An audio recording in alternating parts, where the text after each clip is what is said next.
የታገቱ ሰዎች ወይም ደግሞ በየጊዜው የእገታ የሚፈጸሙበት ጉዳዮችን እንዴት ነው የሚታየው ወይስ እንዴት ነው የሚፈታው? በጋራ ከመስራት አንጻር የሚሉ ሀሳቦች ተነስተዋል። ሌላው ደግሞ በሶማሌና በኢሳ መካከል ባለው ግጭት ምክንያት ትኩረት እንዲሰጥበት በተለይ የሚወጡ መግለጫዎች ያለመናበብ ነገሮች አሉና ያ ችግር በትክክል ችግሩ ያለበት ሁኔታ ሲታወቅ ነው የሚፈታው እና ይሄ በደንብ እንዲታይልን የሚልና ብልጽግና ፓርቲ ውስጥ ያሉ ሰዎች እርስ በራሳቸው እንዴት ነው የሚናበቡት ከላይ እስከታች የሚል እንደ ጥያቄ አይነት ነው የቀረበው። እነዚህ ይህንን እንግዲህ የተቋሚ ወይም ተቋሚ ፓርቲዎች ናቸው። ከዚህ በኋላ ምናልባት የኢትዮጵያ እድል እና ድል ከመጣ ተፎካካሪ ፓርቲዎችን የምናይበት ጊዜ ይመጣል ብለን እናምናለን፣ እናስባለን። በዛ መሰረት እንጓዛለን። ነገር ግን እስከዛሬ ድረስ ያለው ኢትዮጵያ ውስጥ ያሉ ፖለቲከኞች ተቃዋሚ ብቻ ባሉበት ላይ ቆመው ነገሮችን እየተቃወሙ በመጣልና በማጣላል አድርጎ የተባሉትን ነገር በሙሉ እያደረጉ የኢትዮጵያን ሕዝብ ችግሩን እያወሩ በዛ ችግሩ ይፈታልኛል በሚል አማላይ ታሪክ ወይም ትርክት ሰዎችን ወደ መጥፎ ህይወት የመውሰድ አይነት አዝማሚያ ሲደረግበት የኖረ ነው። ፕሊስ ዛሬ ማስተዋይ ሰው ካለ አጀንዳችን ኢትዮጵያ ከሆነች እንደ ኢትዮጵያ አጀንዳ ይኑረን። የሚያሳፍረውም የሚገርመውም ግን አሁንም ብዙ ነገር እንደሚቀረን ነው። አጀንዳችን ኢትዮጵያ አይደለችም። ብዙ ሰዎች በሚዲያም በፖለቲካም በየትኛውም ቦታ እያየን ያለነው ነገር አጀንዳ ራስ ብቻ ሆኗል። ኔቨር እንደሱ አይሳካም፣ አልተሳክቶም። የሌሎችን ሁነት የሌሎችን መኖር ማረጋገጥ ነው የራስን መኖር የሚያመጣው እንጂ እንዲህ ሰልፊሽነስ የሆነ ራስ ወዳድነት ስግብግብነት ያጠቃው ማንነት ይሄው እስከዛሬ ድረስ እያዳከረን ነው። ዓለም በእንደዛ አይነት ነገሮች ላይ እንትን ካለች ምንም አታመጣም። ይሄ ክህደት ስለሆነ ማለት ነው። ከራስ በላይ የሆነ ብዙ ነገር አለ። አውት ኦፍ ዘ ቦክስ ከሳጥኑ ወሰን ውጪ አይቶ እና አሻግሮ መሄድ ነው። ስለዚህ አንድ ግለሰብ ዓለምን ቢቀየር ተቀባዩ ሲኖር ነው። አንድ ግለሰብ ተሞክሮ በጎ ነገር ሆኖ መምጣቱ ብቻ ሳይሆን ያን ነገር ተቀብለን ያሰፋነው እንደሆነ ብቻ እንጂ ይሄ በየአቅሙ በራሱ ልክ እየቆነጠረ ምን እያለ እየመዘነ የሚሄድበት የስግብግብነት ዓለም እስከናካቴው መጥፋት እስካልቻለ ድረስ ከሚዲያም ከምንም ከሁሉም ነገር ላይ አዋለው ስግብግብነት ያጠቃናል። እኛ ኢትዮጵያውያን ከራስ በላይ ራስን መካድ የተባለውን አስተምሮት ብንወስድ የተሻለ ነው ብዬ አስባለሁ። ያ ካልሆነ ግን እዛው መሮጥ እዛው መዳከር ጥላት እያሰበ የሚቀረጭም እንጂ ስኬታማ ልትሆን አትችልም። 10 ሚዲያዎች ካለን 10 ሚዲያዎችን ቢሆን የኢትዮጵያን ከፍታ ሊያሳይ የሚችል ስራና አካሄድ ነው መሄድ ያለብን። ከዛ ውጭ በዛና በዚህ መዳከር ብዙ ነገሮችን ያለው አይደል ነው። ግን ሀቅን ማሸነፍ የሚችል ሰው እንደሌለ አረጋግጣለሁ። እስከዛሬ ያወራነውም ቢሆን ስንት ሰው እንደሚያይ አላቅም። መልካሞችን እያስከፉ መሄድ ደግሞ በራስ ላይ መቅሰፍትንም እንደማወጅ ነው የሚቆጥረው። እና ዛሬ ማን ነው ኮሎኔል አሰግድ በሉት አቶ አሰግድ ወይም ፋኖ አሰግድ ጀስት ምንም ነገር ሊያመጣ እንደማይችል ቀድመን አውርተናል። ዛሬ ሰበር ብሎ ያለው ሰው ነው የሚጨበጨበለት ወይስ ቀድሞ እንትን ያለው? ራሳችን እንዳንከስር ለማለት ነው። ጉባለች ቆይ ድምጽህ አልወጣ ወደ ስፒከር ኦኬ አሁን ወጥቷል መሰለኝ አለ ጉባለች እሺ እንደምን አሁን ተስተካክሏል። እንዴት ናችሁ? ደስና ቤተሰቡ ሰላም ናችሁ ወይ? እግዚአብሔር ይመስገን። እንዴት ነህ? እንኳን ለዚህ ቀን በብዙ ፈተናዎች መካከል አሁን ያለችውን ዓለም ተሻግራችሁ በሰላም በጤና ለዚህ ቀን አበቃችሁ እንኳን አደረሳችሁ ለማለት ፈልጋለሁ። ያው ያለው ነገር በሙሉ መጀመሪያም ቀድመን ስለተናገር የሚረዳ ደግሞ አንድ ሰውም ለማዳን ቢሆን ደጋግመ ነገሮችን የምትናገረው ደጋግመን የምንናገረው አንድ ሰው እንኳን ቢሆን ማዳን ስላለብን ነው። አንድ ሰው እንኳን ቢሆን መታደግ ከዛ ከቆሸሸ ነገር ማውጣት ስላለብን እንጂ የተናገርነውን ነገር ነው እየደጋገምን ያለ ነው ማለት ነውና ምንጊዜም እነዚህ ሰዎችን ተመሳሳይ ሰዎች በተመሳሳይ አካሄድ እያልን የተሸጠ ዕቃ አይመለስም እያልን በአንዳነት በጣም ውርደት ነው። የተዋረደ ሰው ሞት ብቻና ቀብር ነው የሚሸክፈው ወይም ነፃ ይህንንና መሰል ነገር ምናልባት አንዳንድ ነገሮችን ቀደም አወራን ብንልም ራሳችንን ሜጀር እንድናደርግበት ነው ወደዚህ ያመጣሁት። ድል ከሀቅ የሚለው እንትን ላይ ራሱን ለጥፍ ያለው 15-16 ደቂቃ አካባቢ ነው የሚቆየው። ወይ ሰው ራሱን ቢለካ ደስ ይለኛል። ከዛ ውጭ ባለው ግን ዛሬ ተቋሚ ፓርቲዎች የፈለገውን ነገር አድርገው መያዛቸው አይደለም ለኔ ዜና። ማንም ምንም ቢያረግ ቆሻሻ ከሆነ የትም ቦታ ቢሆን ይገለጣል። የሚገለጠው ሊቃጠል እንጂ ሊያሸንፍ አይደለም ነው። ቪዲዮዎችን ከቻላችሁ አንድ ቪዲዮ 2 ቪዲዮ በቻላችሁት አቅም ብታስቀምጡ ደስ ይለኛል። ከዛ ውጪ ምንም ነገር የሚቀየር ነገር ስለማይኖር ማለት ነው። እሱም ብቻ ነው መናገር እንፈልገው። ቢዘጋ ምንም ቢልም ዋናው አንዳንዴ በጣም የሚያስጠላው ነገር ቢኖር ሰው የተናገሩትን አይሰማም፣ ግን ደግሞ መናገር እንትን የሚል አይደል። ያ የፈጣሪ እንትን ነው። የኢትዮጵያ ሚስጥር ከፍታ ብዙ ነው ምንለውም ለዛ ነው። እንድትታዘቡም ጭምር ነው። እውነት የማይወደድበት ቲፎዞ ጭብጨባ በበዛበት ዳንኪራ በበዛበት ላይ የሚሰበሰብ ሰው ያለበት ዓለም ላይ እንዳላችሁም እያወቃችሁ ከዛ ራሳችሁን እንዴት መጠበቅና ማስጠበቅ እውነቱን እያያችሁ ለመሄድ ጥረት እንድታደርጉ ለመጠቆም ያክል ነው እንጂ መናገርም እኮ አያስፈልግም። ተናግሮም ግን አለመሰማትና ማን ምን ላይ እንደዋለ ደርሶ አንዳንድ ሰው መከራ በዛብኝ ብሎ ሲናገር ሰሙታላችሁ። መከራው ከየትም አይመጣም። የራሳችን ውሎና አካሄድ የሚያመጣው ነው። ምክንያቱም እኛ የነያነውን የተመኘነውን ነገር እናገኛለን። ከዛ ባሻገር ከምኞታችን ባሻገር ይሄ የሚያስደስታችሁ ከሆነ ይሄው የጸጥታ ችግሮች በንግግርና በውይይት በመፍታት ዘላቂ ሰላም ለማስፈን መንግስት ለታጣቂ ቡድን አባላትና አመራሮች በተደጋጋሚ የሰላም አማራጮችን ሲያቀርብ ቆይቷል። ይሁንና በክልሎችም ሆነ በፌዴራል መንግስት እያቀረበ ያለው የሰላም አማራጭ እንዳይሳካና ወደ መሬት እንዳይወርድ በተለይም ደግሞ ውጭ ሆነው በትግሉ ስም ጥቅም የሚያግበሰብሱ አንዳንድ ጽንፈኛ የዲያስፖራ አባላት ሰብስበው በሚልኩት ረብጣ ዶላር እንዲሁም ንጹሐንን አግተውና በጭካኔ ገድለው በሚጠይቁትና በሚዘርፉት ገንዘብ ጥቅም የሰከሩ አንዳንድ የታጣቂ ቡድን አባላትና አመራሮች የሰላሙን አማራጭ ሲገፉ መቆየታቸውን የጋራ ግብረ ኃይሉ መግለጫ አመላክቷል። መግለጫው አያይዞም ከጥቅም ከጎጠኝነትና ከገንዘብ ክፍፍል ጋር በተያያዘ በአብዛኛው በታጣቂ ቡድኑ አባላትና በቡድኑ አመራሮች መካከል በሚፈጠር አተካራና የእርስ በርስ መጠፋፋት የትግሉ ዓላማ ከመስመር ወጥቷል በሚል በራሳቸው በቡድኑ አባላትና አመራሮችም ጭምር እየታየና እየተገለጠ መምጣቱ ክልሎችን ለግጭትና ለትርምስ እየዳረገ መሆኑንም ጠቁሟል። ይህንንም ተከትሎ የጸጥታ ደህንነትና የጋራ ግብረ ኃይል መግለጫ ለመንግስት እጃቸውን በመስጠት ወደ ሰላማዊ ህይወት እየተቀላቀሉ ያሉ የታጣቂ ቡድን አባላትና አመራሮች ቁጥር ከጊዜ ወደ ጊዜ እየጨመረ መምጣቱን ገልጿል። በዛሬው ዕለትም በአማራ ክልል የአማራ ፋኖ ሸዋ ዕዝ ዋና አዛዥ ኮሎኔል አሰግድ መኮንን ለመንግስት ጸጥታ ኃይሎች እጁን መስጠቱን የጸጥታና ደህንነት የጋራ ግብረ ኃይል አስታውቋል። አሰግድ መኮንን እንግዳ ወርቅ ነኝ። ዋና ሙዬ ደራሲና ጋዜጠኛ ነኝ። እንግዲህ አጋጣሚ ነው ወደ እዚህኛው ትግል ያስገባኝ። ያው ፋኖ መሪ ነኝ። ሸዋ ዕዝ ጧት ወደ 2 ሰዓት አካባቢ ነው የሰጠሁት። ከዛ እንግዲህ እስካሁን ባለው ሁኔታ ኮምቦልቻ ነበረ። ኮምቦልቻም በጣም እኔ እንዳንድ ጓደኛ እንጂ በዚሁ ከዘለቀ ሀገራችን ተቀይራለች ለማለት እችላለሁ። ወደ አውሮፕላንም ስንሄድ በጣም በጥሩ ሁኔታ ነበረ። ቁጭ ብለን እያወራን ጎን ለጎን እዚህ እስከመጣንበት አዲስ አበባ እስከገባሁበት ድረስ ከብዙ ጊዜ በኋላ አዲስ አበባ መግባቴ ነው። እዚህም ከገባሁ በኋላ እንግዲህ ቆንጆ ክፍል ነው የተሰጠኝ። ግለሰቡ እጁን የሰጠው በጽንፈኛ ኃይሉ አመራሮችና ታጣቂ ቡድን አባላት አማካኝነት በአማራ ክልል ህዝብ ላይ የሚፈጸሙ አሰቃቂ ግድያዎች፣ እገታዎች፣ አስገድዶ መድፈሮች፣ ለህዝብ ጠቀሜታ የሚውሉ መሰረተ ልማቶች ውድመት፣ አፈናና ሌሎችም ኢሰብአዊ ድርጊቶች እየተበራከቱ በመምጣታቸው እንደሆነ በሰጠው ቃል ማረጋገጡን መግለጫው ጠቁሟል። 2 ጎራ ተከፍሏል። በነገራችን ላይ ፋኖ በአሁኑ ሰዓት ህዝባዊ ፋኖ እና ግንባሩ የሚያንቀሳቅሰው ኃይል አለ። ይህ ግንባሩ የሚያንቀሳቅሰው ኃይል በራሱ በቀጥታ እኔ ላይ ማለት ማጀቴ ላይ ወረራ አካሄደ።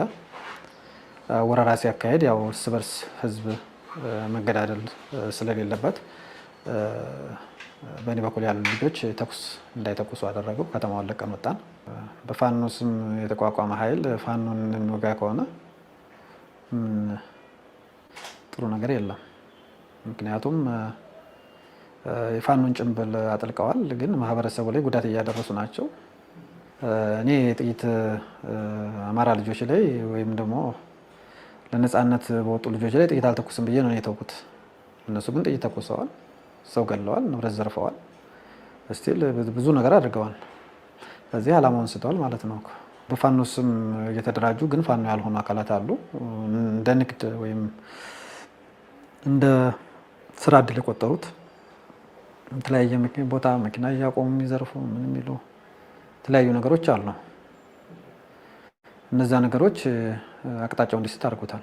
የጸጥታና ደህንነት የጋራ ግብረ ኃይል አክሎም ኮሎኔል አሰግድ መኮንን እጁን የሰጠው ከቅርብ አጃቢው ገበየ ወንድማገኝ ከተባለ የቡድኑ አባል ጋር መሆኑን አስታውቆ ወደ ሰላማዊ ሕይወት ለመቀላቀላቸው ትግሉ በአማራ ክልል ሕዝብ ስም ቢካሄድም የጠራ ጥያቄ የሌለውና ክልሉን ለመስቅልቅልና ለልማት እጦት እየዳረገ ያለ እንዲሁም በሀገር ውስጥና በውጭ ሀገራት ባሉ የተለያዩ ኃይሎች ፍላጎት ማስፈጸሚያ በመጠለፉ ምክንያት እንደሆነ መግለጻቸውን መግለጫው ጠቁሟል። ትግሉ ጉትቻ የበዛበት ነው። ተርስት የራሳቸውን ተርስት ለማሟላት የአማራውን ደም ስቲል የኢትዮጵያን ማለት ይቻላል ኢትዮጵያ ላይ ያለውን ብጥብጥ እንደ ስትራቴጂ የሚጠቀሙ ብዙ አሉ። የውጭውም ከውጭውም ጭምር ማለት ነው። በጣም ብዙ ነገሮችን እንታዘባለን። ማለት ለምሳሌ አሁን ለ60 ለ70 ዓመት ከዛም ላይ ያልተሳካላቸው ሰዎች ይህን እንደ አድቫንቴጅ እየተጠቀሙበት ነው ያሉት። ማለት በደም ላይ ንግድ ማለት ነው። ይሄ መቆም አለበት። በቃ በነገራችን ላይ እንደ ገንዘብም እንደ ኤንጂኦም የተጠቀሙበት አካላት አሉ። ውጭ ሀገርም ቁጭ ብለው እየሰበሰቡ እንደ ኤንጂኦም የሚጠቀሙበት አካላት ይኖራሉ። ይሄ መቆም አለበት። የጽንፈኛ ኃይሉን በሚመሩት በእስክንድር ነጋና በዘመነ ካሴ መካከል የተፈጠረው ሽኩቻ ህዝቡን የከፋ ዋጋ ከማስከፈል የዘለለ ወደ አንድ የሚመጣበት እድል ሊኖረው እንደማይችል መረዳቱንም ኮሎኔል አሰግድ ገልጿል። ልዩነቶች በዚህኛው በእስክንድር ቡድንና አሁን በፋኖ መካከል ባለው ቡድን ላይ አስታራቂ ሀሳብ አይኖርም። የተለያየ ኢንትረስት ነው፣ የተለያየ ፍላጎት ነው ያለው። በአማራ ክልል በተቀሰቀሰው ግጭት የክልሉ ህዝብ ለከፋ ማህበራዊ፣ ፖለቲካዊና ኢኮኖሚያዊ ምስቅልቅል መዳረጉን የገለጸው ኮሎኔል አሰግድ ችግሮች በሰላማዊ መንገድ ሊፈቱ ይገባል የሚል አቋም እንዳለውም ተናግሯል። ተሳስተውና ተደናግረው ቡድኑን የተቀላቀሉ የጽንፈኛ ቡድኑ አባላትና አመራሮች መንግስት ያቀረበውን የሰላም አማራጭ ተጠቅመው እጃቸውን እንዲሰጡም አሳስቧል። መጨረሻም ላይ ቢሆን ተጨራርሰን አናልቅም። መጨረሻም ላይ እኮ እንገናኛለን። ብዙ ኪሳራ ተከፍሎ አንድ ህዝቦች ነን። እጣ ፈንታ አስተሳስሮናል። የትም አንሄድም። መሪም ደግሞ ያስፈልገናል። ይሄ ያለ ነገር ነው። ሂደቶች ይቀየራሉ። በተለያየ መንገድ ይቀየራል። የማይቀየር ነገር የለም። ስለዚህ ነገሮችን በሰከነ መንገድ ማየት ያስፈልጋል። ከትልቅ መጥፎ ትንሽ መጥፎ ይሻላል። ወደ ባሰ መጥፎ እንዳንገባ ነገሮች መስተካከል አለባቸው ነው የምለው። የኔ ምክር ይሄ ነው። የጸጥታና ደህንነት የጋራ ግብረ ኃይሉ የሰላምን አማራጭ በመግፋት በትጥቅ ትግል የሚገፉ ኃይሎች ላይ እየተወሰደ ያለው እርምጃ ተጠናክሮ የሚቀጥል መሆኑን ገልጾ በዚህ አጋጣሚ የሰላም አማራጭን ተቀብለው ለሚመጡ የታጣቂ ቡድን አመራሮችና አባላት ግብረ ኃይሉ የሚያደርገውን ድጋፍና ትብብር አጠናክሮ እንደሚቀጥል የጸጥታና የደህንነት የጋራ ግብረ ኃይሉ ለኢቢሲ በላከው መግለጫ አስታውቋል። እሺ ጥሩ፣ እንኳን ገለጡ እንኳን ተናገሩ ማለት እንፈልጋለን። ለማንኛውም ከዛሬ ዓመት በፊት ምን ብለን ነበረ? የሚሰማ ስለጠፋ አልተናገርንም ማለት አይደለም። ጥሩ ነገርን መውደድና ለመውደድ የራሱ የህዝቡ አማራጭ መሆን ስላለበት ማለት ነው። መላጣ ያየ በእሳት አይጫወትም ሁሉ እያለ ነበር። አንድ ሰው እንኳን ቢሆን ማዳን ስላለብን ነው። አንድ ሰው እንኳን ቢሆን መታደግ ከዛ ከቆሸሸ ነገር ማውጣት ስላለብን እንጂ የተናገርነውን ነገር ነው እየደጋገምን ያለ ነው ማለት ነው። እና ምንጊዜም እነዚህ ሰዎችን ተመሳሳይ ሰዎች በተመሳሳይ አካሄድ እያልን የተሸጠ ዕቃ አይመለስም እያልን በአንዳነት በጣም ውርደት ነው። የተዋረደ ሰው ሞት ብቻና ቀብር ነው የሚሸክፈው ወይም ነፃ የሚያወጣው ብለናል። የአበቡን መላጣ ያየ በእሳት አይጫወትም ሁሉ እያለ ነበር። ስለዚህ ይሄ የባለጌዎች ስብስብ ነው እንጂ ኢትዮጵያ ውስጥ እንዲያሸንፍም ሆኖ በባርነት ሀገሪቱን አሳልፎ እንዲሸጥ ሲደረግ የቆየውና እንዲያደርግ የተፈለገው የወያኔ ስብስብ ብቻ ነበር። ከዛ በኋላ ኦነግ ሸኔ ቢባል ልጃዊ ሰው ቢባል በየትኛውም ቦታ ላይ አማጺ ቢዋቀር ቢደራጅ እንዲያሸንፍ አይደለም። ጠቅላላ ግንዛቤ እንድትወስዱ ስለማሸነፍ ስለመሸናነፍ አታውሩ እዚህ ጋር።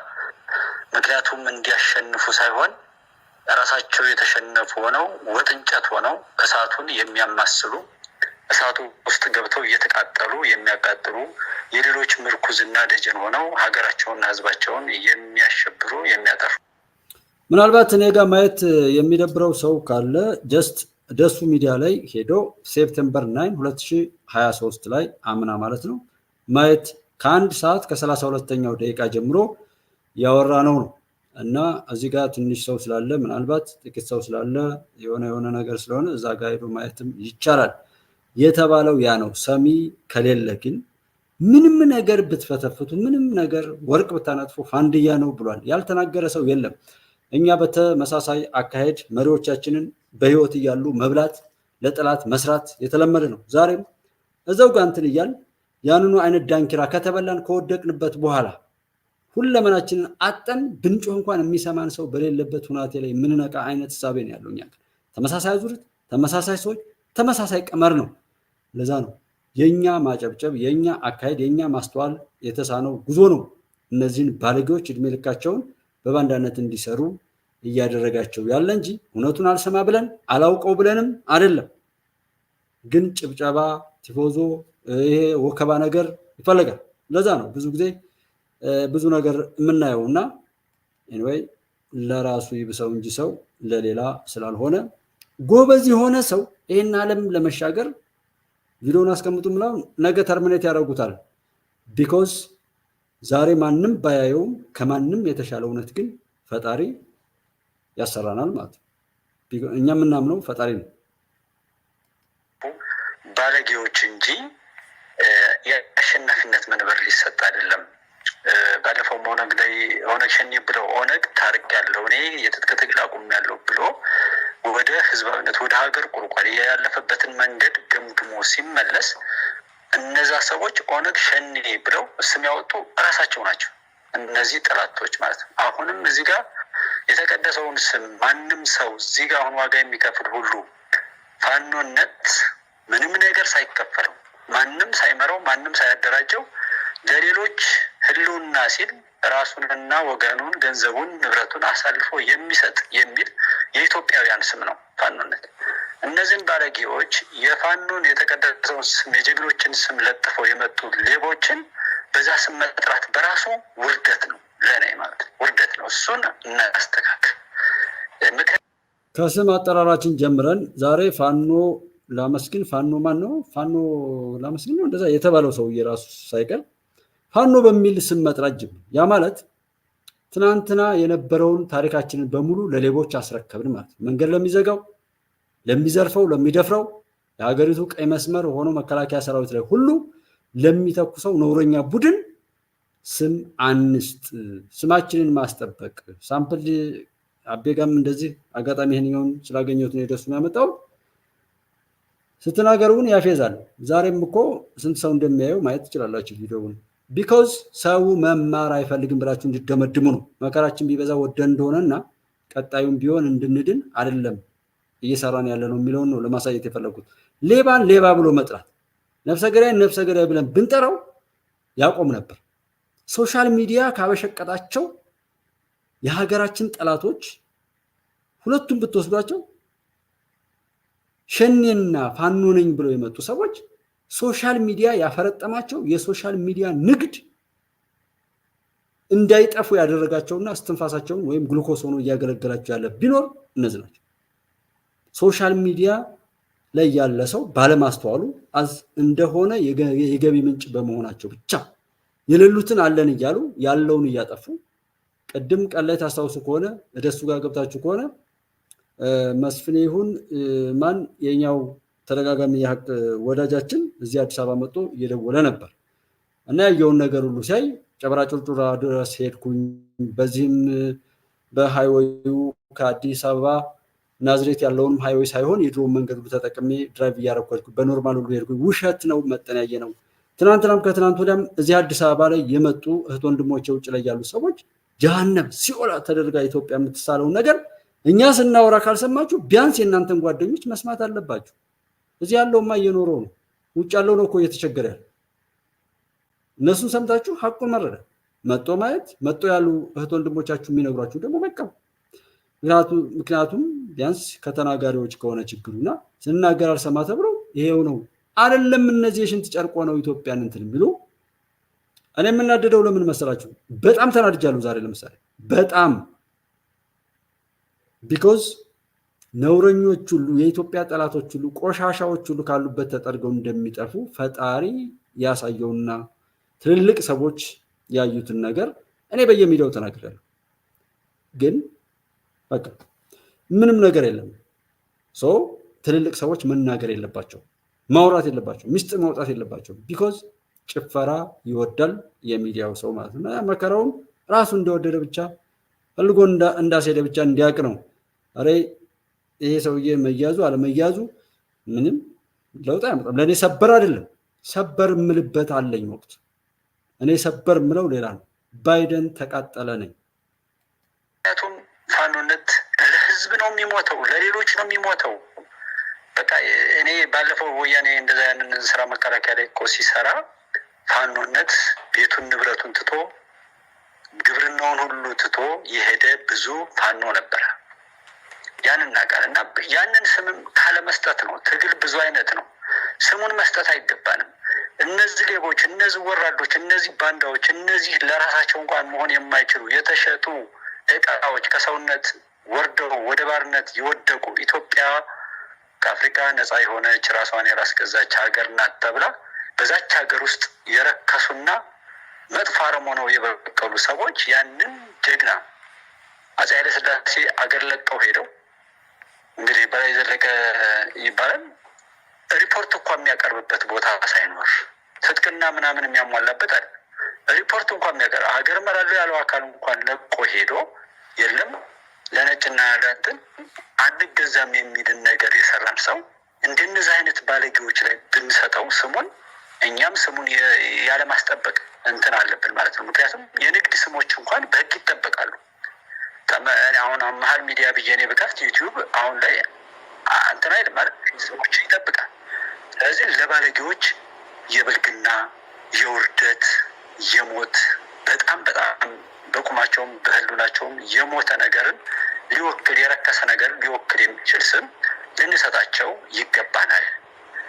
ለምን ያ ስም የተሰጠው በስራ ስለሆነ ማለት ነው። እና እዚህ ቤት ውስጥ መጥቼ አሁን ተስፋን የሚሰጥ ማንም ሰው ቢፈልገው የማያገኘውን እውነት በመናገር የተጠመደ ሚዲያ ላይ መጥቼ ውሸት፣ ጉራ፣ አሉባልታ ብናገር የዚህ ቤት ባህሪው ስላይደለ ያ ነገር ይቋረጣል አይደለም እንጂ ማንም ስለተናገረ እዚህ ቤት ውስጥ አይስተናገድም። ስለዚህ ያንን ምንድነው ቆማጣ ብሎ መጥራት አብሮ ከመፈትፈት ያድናል እንላለን እና እንደዚህ ብለን በመጥራት ሰዎችን ልናሳፍራቸው ይገባል። የወደቁበትን የውርደት ገመናቸውን ሁሉ በማጋለጥ ሞታቸውን እንዲናፍቁ የማድረግ ስራ ሁሉ ልናደርግ ይገባና ቅድም ቢኒ ብዙ ነገሮችን አብረርታል። እግዚአብሔር ይባርክህ። በዋናነት ግን የአሸናፊና የምናምን የሚለው ነገር እኔ ከእንደነዚህ አይነት የረከሱ ሰዎች ጋራ አሸናፊነትን ማጠጋጋትን ማቀራረብም ማነጻጸርም አይገባም እላለሁ። ምክንያቱም የማሸነፍ ዓለም ተሸንፈዋል፣ ወድቋል። መሪ የላቸውም፣ አላማ የሌላቸውም። እኔ የአሁኗን ጉዳይ ለማወቅ ደሱ ብዙ ነገር ሞክሬ ነበረ። ማን ነው የሚመራችሁ? ወዴት ነው የምትሄዱት? ከየት ነው የምትነሱት? የት ነው የምትደርሱት? ችግሮችን እስኪ ንገሩኝ ብዬ በተለያየ መልኩ እኔም እንዳልሳሳት ብዬ ብዙ ሰዎችን ጠይቄ ነበረ። መሪያቸውን አያውቁም። አላማ ያለው ነገር የለም። ማንም ባለጌ ሲፈልግ ለመዝረፍና የሆነ ነገር ለማድረግ ከተመቸው ተነስቶ እኔ እንድነኝ ብሎ የሚበጠብጥበት እድል እንዳለውና እንደገናም ደግሞ የጀግናው መከላከያ ሰራዊትም ሆነ የህግ አካል የእውነት አካል ደግሞ ሲመጣ አይ እኔ ሲቪል ነኝ ብሎ የሚተኛበት እድል እንዳለና የረከሰና የረከሰ ስራዎችን ሁሉ በዛ ህዝብ ስም በመፈጸም የውርደት ታሪክን ለመጻፍ የተዘጋጁበት መጥፎ ስራ መጥፎ ውርደት እኔ እንዴት መግለጥ ሁሉ አልፈልግም። በዛ ህዝብ ስም ሊያብሱ በፋኖ ስም ሊያብሱ የፈለጉት ቆሻሻ የውርደት ታሪክ ነው አቅደው የተነሱት ማለት ነው እና ህዝብ ነቄ ባለበት ላይ መጀመሪያ ላይ ግንዛቤ በተፈጠረበት ላይ ከዛ በፊት እነዚህ ነውጥና ለውጦች የተለያዩ እንቅስቃሴዎች ግንዛቤ በፈጠሩበት አካባቢ ላይ ምንም አይነት እንትኖች አልተፈጠሩም። ተሳስተው ተፈጠሩ እንኳን ከተባሉ ምንም ጉዳት ሳያስተናግዱ እንዲጠናቀቁና ከተጠናቀቁም በኋላ ደግሞ እንዳያገረሹ እንዳይነሱ ተደርገው ነው የተዘጉት በሁሉም ቦታ ላይ ማለት ነው። እና አሁን በተለያየ ቦታ ላይ እዚህ በደራ በኩል ኦሮሚያ ክልል ላይ መጥተው ሰው ያግቱ የነበሩት ከዚያ የመጡ ሰው ናቸው። በቡሬ ወለጋ ገብተው ወለጋ ላይ አማራ እያሉ እየጠቆሙ በሚዲያ ከመጠቆም ከማስገደልም በላይ ሰው ይገድሉና ለሚዲያ ያቀርቡ የነበሩ ሰዎችም እነዚሁና መሰል ሰዎች እንዲሆኑ ነው እኔ ያገኘሁት ነገር ማለት ነው። በግል ያገኘሁት ነገር እና በጣም አሳፍሯል። በጣም ያሳፍራል። ደስ የሚለው ነገር እነዚህ አረሞች ቢበቅሉም ኢትዮጵያና ጥቂት ጀግና ልጆቿ ግን ያንን ሁሉ የውሸት ተራራ እየደረመሱ እየተሻገሩ ነው። ዶክተር አብይ የአንድ ግለሰብ አይደለም፣ ለራሱ አይደለም እኮ እየኖረ ያለው፣ እየተሰቃየ ነው ያለው። መከላከያ ለራሱ አይደለም እየኖረ ያለው፣ ለእኛ ነው እየኖረ ያለው። ደሱ አሁን እዚህ ጋር እኮ ብዙ ነገር ያስፈልጋል። አሁን እኮ በዚህ ሰዓት ላይ እንደገና ቅድም ነበርክ በቀን ስንት ጊዜ እንደምትገባ ታውቃለህ። ለራስህ የምትገባበት ነገር አለ ነው። የመስዋዕትነት ቀን ሲከበር እነዚህ ጉዳዮች የአገልጋይነት ቀን አሁን ዛሬ የአምራችነት ቀን አለ። ራሱ አምርቶ ራሱን መመገብና ማስተዳደር የማይችል ሰው ነፃነቱና ክብሩ ሊረጋገጥ አይችልም፣ አስተማማኝነት የለውም ብለው ሙፈሪያት ተናግሯል። እና አሁን አሜሪካ ቅድም ላይ ያንን ማዕቀብ አራዘመ ተብሏል።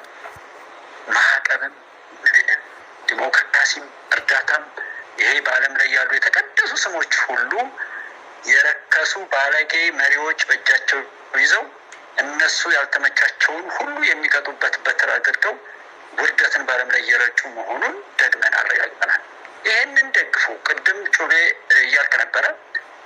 አምና ጩቤ ሲወጋው የጮኸ ሰው ዛሬ ጩቤ ይውጋኝ ብሎ ፈቃደኛ መሆኑን ያንን ነገር ደግፎ በሰልፍ ማረጋገጡን ተናግረሃል።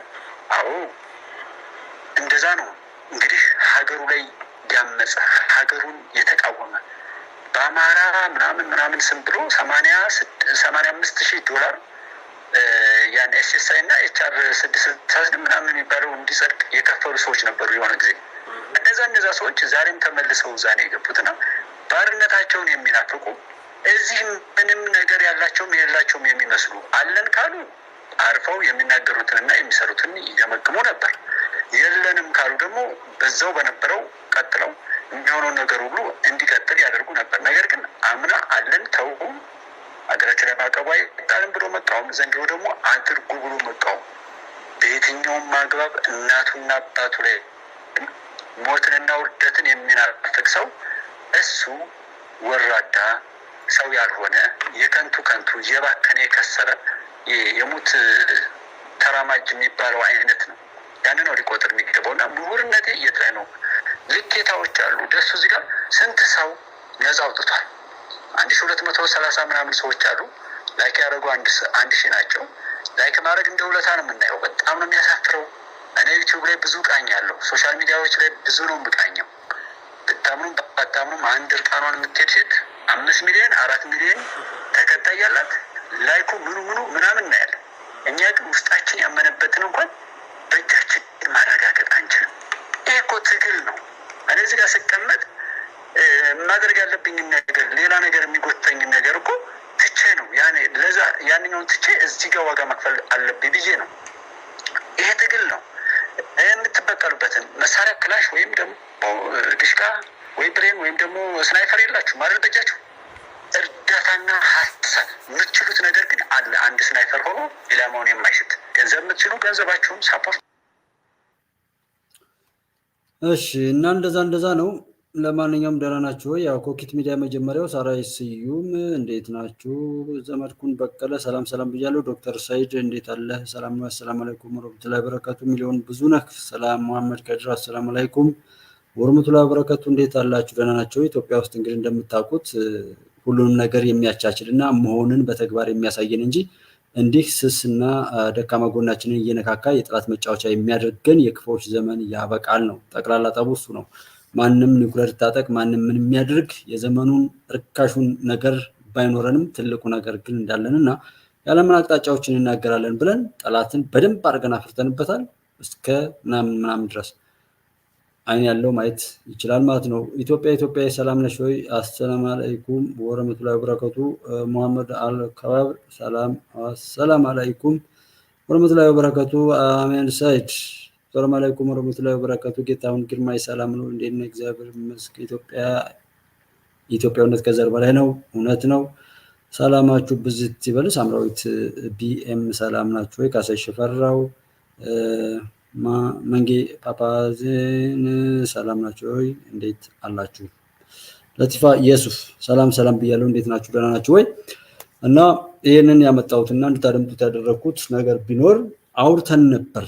የሚሰማን ስለጠፋን ዘገየን። አንድ ቢዝነስም ሆነ የሆነ ነገር ሲጀመር ቶሎ ከጨረሳችሁ ቶሎ ስኬታማ ሆነን ወደሚቀጥለው ነበር። ሁልጊዜ የምናገረውና የምናደድበት ቢኖር ዘረኝነትና እርስ በርስ ከሰውነት ክብር ወርደን እንድያን ጥላት በሰራው ወጥመድ ውስጥ ነን ያለ ነው። ያ ማለት የሚሻለውን ዓለም ያለችበትን እውነት ተረድተን ከዓለም ጋር ተፎካካሪ ሆነን እንዳንሄድ የሚያደርገን ዛሬም ጥላት ወጥመድ ውስጥ ሆነን የምንጮኸው ጩኸት ነው። ለዛ ነው ብዙ ጊዜ ደረቅ ያለው አንዳንዴ በጣም አይዶን ነው። ዛሬ በጣም ተናድጃለሁ። ለምን እንደሆነ ኬዙን አላቅም። ምናልባት ተከታይ ስለሌለው ኦር የሆነ ነገር ነው። እዚህ አካውንት ምናምንም ደርድረን እናውቃለን። ከመጀመሪያዎቹ ሰዓት በኋላ በአካውንት በምንም ሰዎች እንደዛ እንትን የሚሉት አይደለም። ያ ስላልወደዱት ነው። በቃ ጉባለች ኢትዮጵያን ዩቲዩብን ቢዘጋው ሰዎችም ምንም ነገር ቢያደርጉት እንደ መጀመሪያው አካባቢ ከመጀመሪያው የተሻለ ነው መሆን ያለበት። መጀመሪያ ላይ ለምን ሰው ወደደው ወይም ለምን ቪዲዮውን አየው ለምን ሳፖርት አደረገ ከዛ በኋላ ለምን ተወው? ቢኮዝ ሜጀር ማድረግ ትችላላችሁ። የተናገርነውን ነገር ማስተካከል በቃ ስህተት እንኳ ቢኖር እሱን ማቀድ ነው። እኔ ልትተው ትችላላችሁ። ሌሎችንም ቢሆን ጀስት እንደዛ አይነት ነገሮች ላይ ብትሄዱ አሪፍ ነው።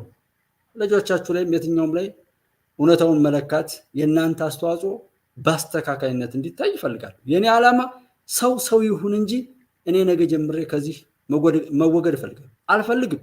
ሀገር ያፈረሰው ግን በሶሻል ሚዲያ ላይ በማህበራዊ ሚዲያ ላይ ስለሆነ ያንን በሽታ ለመምታት ነው እዚህ ጋር የመጣሁት። ከዛ ውጭ ሌላ ዓላማ የለኝም። እኔ ቦታው ሰላም ይሁንልኝ እንጂ በደንብ አይደለም ለብዙ ሰዎች መጥቀም የምችልበት እና እንደዛ የሚሆንኩበት ነው። እግዚአብሔር ከኔ ጋር ስለሆነ በዛ ስሜት ይሄዳልና ከመለመን ሰውን እንዲያርጉ ብሎ ከመጠየቅ በላይ በሽታ የለም። ይሄን ለጥላቶችም ቢሆን እንዲያርጉልኝ ብሎ ማለትም አልመኝ። የፈለገው ጥላቴ ቢሆን እንዲያርጉ ብሎ መለመን ላይክ አርጉ ምናምን እንደዚህ መለመንን ለጥላቶችም አልመኝም። ሰው ከዛ በላይ ከፍ እያለ እያደግን ትናንትና ያወራነው ሌላ እየጨመርን ሄደን ከሰዎች እየቀደምን መሄድ ነው እንጂ ይሄን የዛሬ ዓመት አወራሁት ዛሬም እዛው ነው ያለው። ዛሬ ላመስግን ብያዝ ምናምን ለምን የቆየው ነው ጠባችን። እነሱን ከስልጣን ጋር አታያይዟቸው። አያሸንፉም ማለት ምን ማለት ነው? አይ ነቢይ ከሪም ምናምን ብሎ የሆነ ምንድነው የሚሉት ይሄ አሁን ዘመኑ ላይ ያለ ርካሽ ነገር አለ። እንደዛ አይደለም። ምንም መናገር የማልችላቸው ብዙ እውነቶች አሉ። ቢኮዝ ሰው ያለ መስማት ዝግጁ ስላልሆነ ጥቂት እንኳን በጠቅላላው ኢትዮጵያ ታሸንፋለች። ሀቅኛ ሁኑ። ሀቅን ያላዘ ዕለት ይሄ መንግስት ይጠፋታል።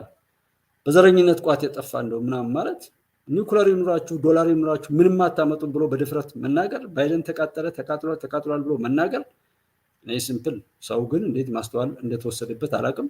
እኔ እንደውም ሌላ ሞጋሽ ጥያቄዎች ይመጡልኛል ብዬ ነው እንጂ ለዛ ነው የሰበር አይደለም። ይሄ ነው የሰበር ለኔ እቺ ሰበራለች።